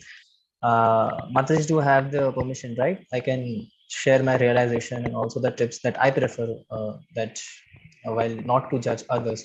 So Mataji, we know that being human, we have this proclivity to oftentimes judge people on based on their actions or what, but we do not stick to that point that what made him do that. So long story short, I would say that if you are well acquainted with the spiritual knowledge, so first thing, the first question that you have to ask yourself is that, do I have the authority to judge the other person, whatever he does to me or to any other person? Do I have that authority to judge him? Because when you have the transcendental knowledge of that spirit, that you are also spirit, he is also spirit, he is also part and parcel of the supreme lord Sri Hari, and I'm also the part and parcel of Sri Hari, and it is all these material modes of nature who are, it's working, and uh, it is only the sole responsible thing that he or she might be doing. So I think we should give constant that indication to our mind to not to become very judgmental, because we are also not on the perfect stage that we are always in the mode of pure goodness. Sometimes we are dealing in the mode of passion, and sometimes we are dealing in the mode of ignorance. So we need to balance all these things, and at the same time also we also need to take that initiative that it is a problem because it is a habit. Because when we hear something we become judgmental, when we see something doing something, then also we become judgmental. So that also reminds me of the second chapter where Krishna says that uh, that verse chapter 2 text 62, where he says that lust also becomes, now lust has also meaning of kam has also meaning for lust, and kam has also meaning in Sanskrit for desires. So I think that we need to keep those things in mind, that it's very human nature that we begin to judge everything. And also, if you have heard Gaur Gopal Prabhu in his book Life's Amazing Secret, he also tells about there are 4 kinds of people who have this proclivity, that there are 4 classes of people, and the first class of people are those who only think bad about everyone, and second class of people are those who are mixed. They also see good and they also see bad in you, but also they just keep on thinking that why this person is carrying bad in themselves. And there are third class of people who also know that there are good and bad, but they focus on the good of you, good about you. They neglect the bad things which you imbibe in your consciousness or whatever it may be. And there are 4 class of people who only see good and good in you, and it's very rare, and it's only God or the highly elevated souls who can reach up to that level. So we must always try to be on that level number 4. Most of us are on the level of 2 or 3, but we should always try that we can go up to the level of 4, so that at least we can be at the level of 3. So that's what my realization is, and that is what the tip I would like to suggest to everyone, that I also prefer doing my bhakti process as well. Because when I go to the college, in my college, I also met different sorts of people who are interested to hear the Hari Katha, to know the secrets of Bhagavad Gita, and to about our Sanatan Dharma. So they sometimes get rage. So at that time, we need to keep all our senses under our control. That's what I want to say. Yeah, I think that will be helpful to everyone. And if I made a mistake, I beg forgiveness. I'm sorry. No mistake, no mistake. Thank you very much. Seems to be that we have to finish, right? Prabhuji, Vimla Mataji had her question. Okay, So let's do answer you want to on the take that? Okay, Yeah. but where is So- the question? In the chat or where it is? She has written the chat and she asked me to translate it. So I'll translate it in English. Okay. Just a second, I'm just finding the chat where she, yeah. So Prabhuji, just let me read that chat once again, then I'll translate it. Yeah. Okay. Sir, before Sorry, question please. were revealed, I want to say something. Sir, I'm really sorry because my English is very weak, and if any word I have taken mistakenly, so I'm very sorry for that, sir. Your English is good. It is 100% understandable. I'm That's what saying, I sir, replied, Prabhuji. Even mine is not good. I'm saying, sir, that my English is weak. So if any word, any kind of word I have taken, so I'm really sorry for that, sir. I'm really sorry. Uh, I'm not Yeah, getting what you should be sorry about. Everything is okay. Prabhuji, I'll read the question. Yeah, Okay, there Okay, was okay, a, okay, sir. let's something, read the Mataji? question. Yeah. So she asked that oftentimes we see that relationship gets broken.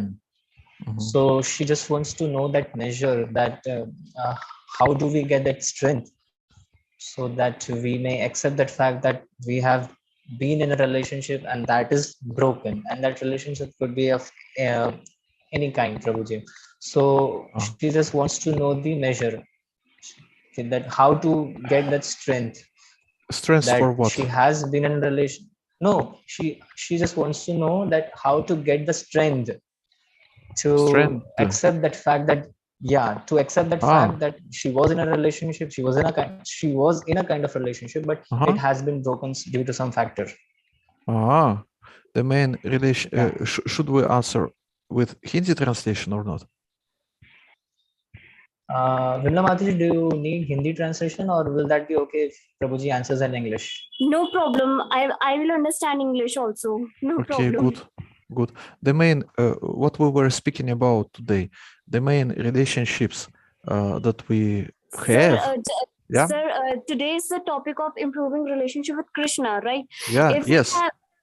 If we have done wrong, right, in life, if we have done wrong, so how get strength to correct our mistake, to repent our mistake? How get we strength? How can we get strength that to improve our relationship? To get to do wrong means exactly what? Can you give an example? Even I was also going to ask the question, same, because I also didn't find the An example. context. What do you mean by saying that something is done wrong? What do you mean? Sir, in my past, I have did many mistakes. I have did so many. Cheated also.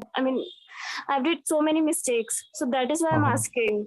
How I can repent my mistake? How can I get strength to repent my mistakes? Okay, we should just chant Hare Krishna, Krishna Krishna, Hare Hare, Hare Rama, Only Hare Rama, medicine. Rama, Hare Hare. I'm not joking.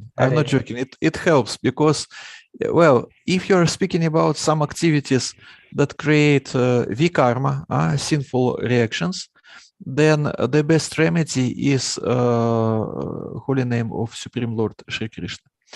It is one of the points, and there is nothing better in Kali Yuga, in the age of Kali. So it is the answer. And also, past is past. Past is past. What is done is done. So it means that we should not torture ourselves too much with these thoughts, what we did in the past. It is one side, but at the same time, if we are thinking about our mistakes, the main mistake is that we left Krishna.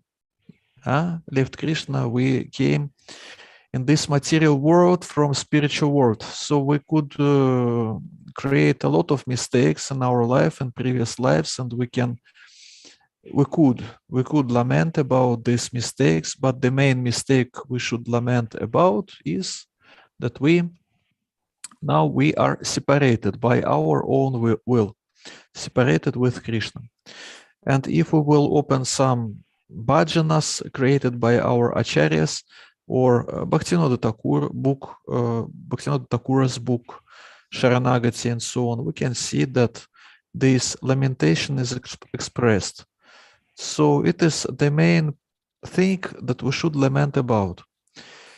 If to speak about some day-to-day mistakes, day-to-day faults, if we can rectify it, if we, for example, if we should beg for forgiveness before someone, then just we should go to this person and beg to forgiveness, or we should do something else in order to rectify some mistakes. Like, for example, Jagai and Madhai were instructed by Nityananda Prabhu after they took initiation from Nityananda Prabhu, I think, right? They took initiation from Nityananda Prabhu. So Nityananda Prabhu, he gave Jagai and Madhai instruction to make a ghat in this sacred place and to serve these people who were doing pilgrimage to this place, to wash their feet, and so on and so on.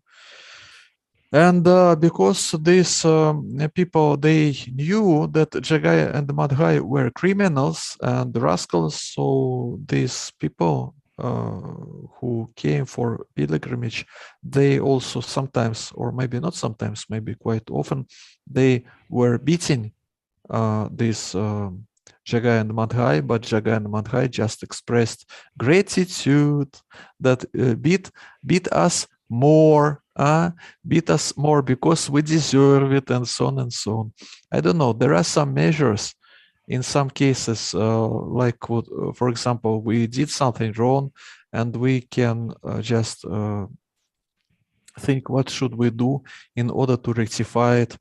But anyway, we have a lot of previous lives, and of course, we don't remember what took place in previous lives. So the main remedy is to chant, to take shelter in holy name of Krishna. Hare Krishna, Hare Krishna, Krishna Krishna, Hare Hare, Hare Rama, Hare Rama, Rama Rama, Hare Hare. What we can rectify, we rectify. What we cannot rectify, we just rely on Krishna, and he will rectify it or forgive, or he will forgive us, or whatever. So it is the path of Sharanagati. So does that answers your question, Milna Mataji? Yes, sir. Yes, sir. Yes, sir. Hare Krishna, Hare Rama. Hare Krishna, sir. Hare Krishna. Hare Krishna, Mataji. Okay. Now, Prabhuji, I think we should conclude now because there are no further questions. Right. A lot of time. I just want to thank all the devotees who were present. The plan was about 2 hours, right? And we did 3 hours. But we extended. Extended. By your mercies. By your mercies, Sarthak Soni Prabhu. By your mercy. No, Prabhu. I don't think so. Okay. So at last, I just want to say that I just want to thank all the devotees to take out their valuable time and to be present in this meeting, and to lend your ears to hear Hari Katha and to hear our honorable speaker, His Grace Madhav Murari Prabhuji. Now, personally speaking, Prabhuji, it was my first experience to do this transliteration part, to do the service to Krishna. So I just want to say two to three sentences. I just want to say that if out of the context I went somewhere and was, if I think I was not able to do proper transliteration, so I beg forgiveness from you, Prabhuji, and all the devotees who were present in the meeting. If they think that I had not translated or I have missed that essence that Prabhuji had delivered in this session, so I truly beg forgiveness, and I want you people to pray for me so that I can do whatever service granted to me with all the, I'll try to be perfect, if not so. Hari Bol. Yeah. Hari Bol, Prabhuji. Hare Krishna. Okay. So we'll, and yeah, she says, Hari Bol, thank you very much, Prabhuji, for such a nice session. Thank you for giving us. Yeah. And Prabhuji, Thank thank you you so too. much for your. Thank you too. I just tried my level best, Prabhuji. I don't know. Mhm. Okay. Okay, Prabhuji. So, So how we will conclude it? What should we tell? What is Prabhuji, we'll end up with the meeting. the rule? We'll end up with the meeting, Prabhuji. Okay. Thank you Okay, very much. Prabhuji. Thank you very much, friends, for Thank you very much, being with Prabhuji. us. For being with us. Yes. And next year, the second part of January, February, March, I'm planning to be in Delhi. If Krishna will allow me to do it, maybe we will see each other, or at least some of you. Let's see. Hare Krishna. Thank you very much. Hare Krishna, everyone. Thank you Krishna. very much.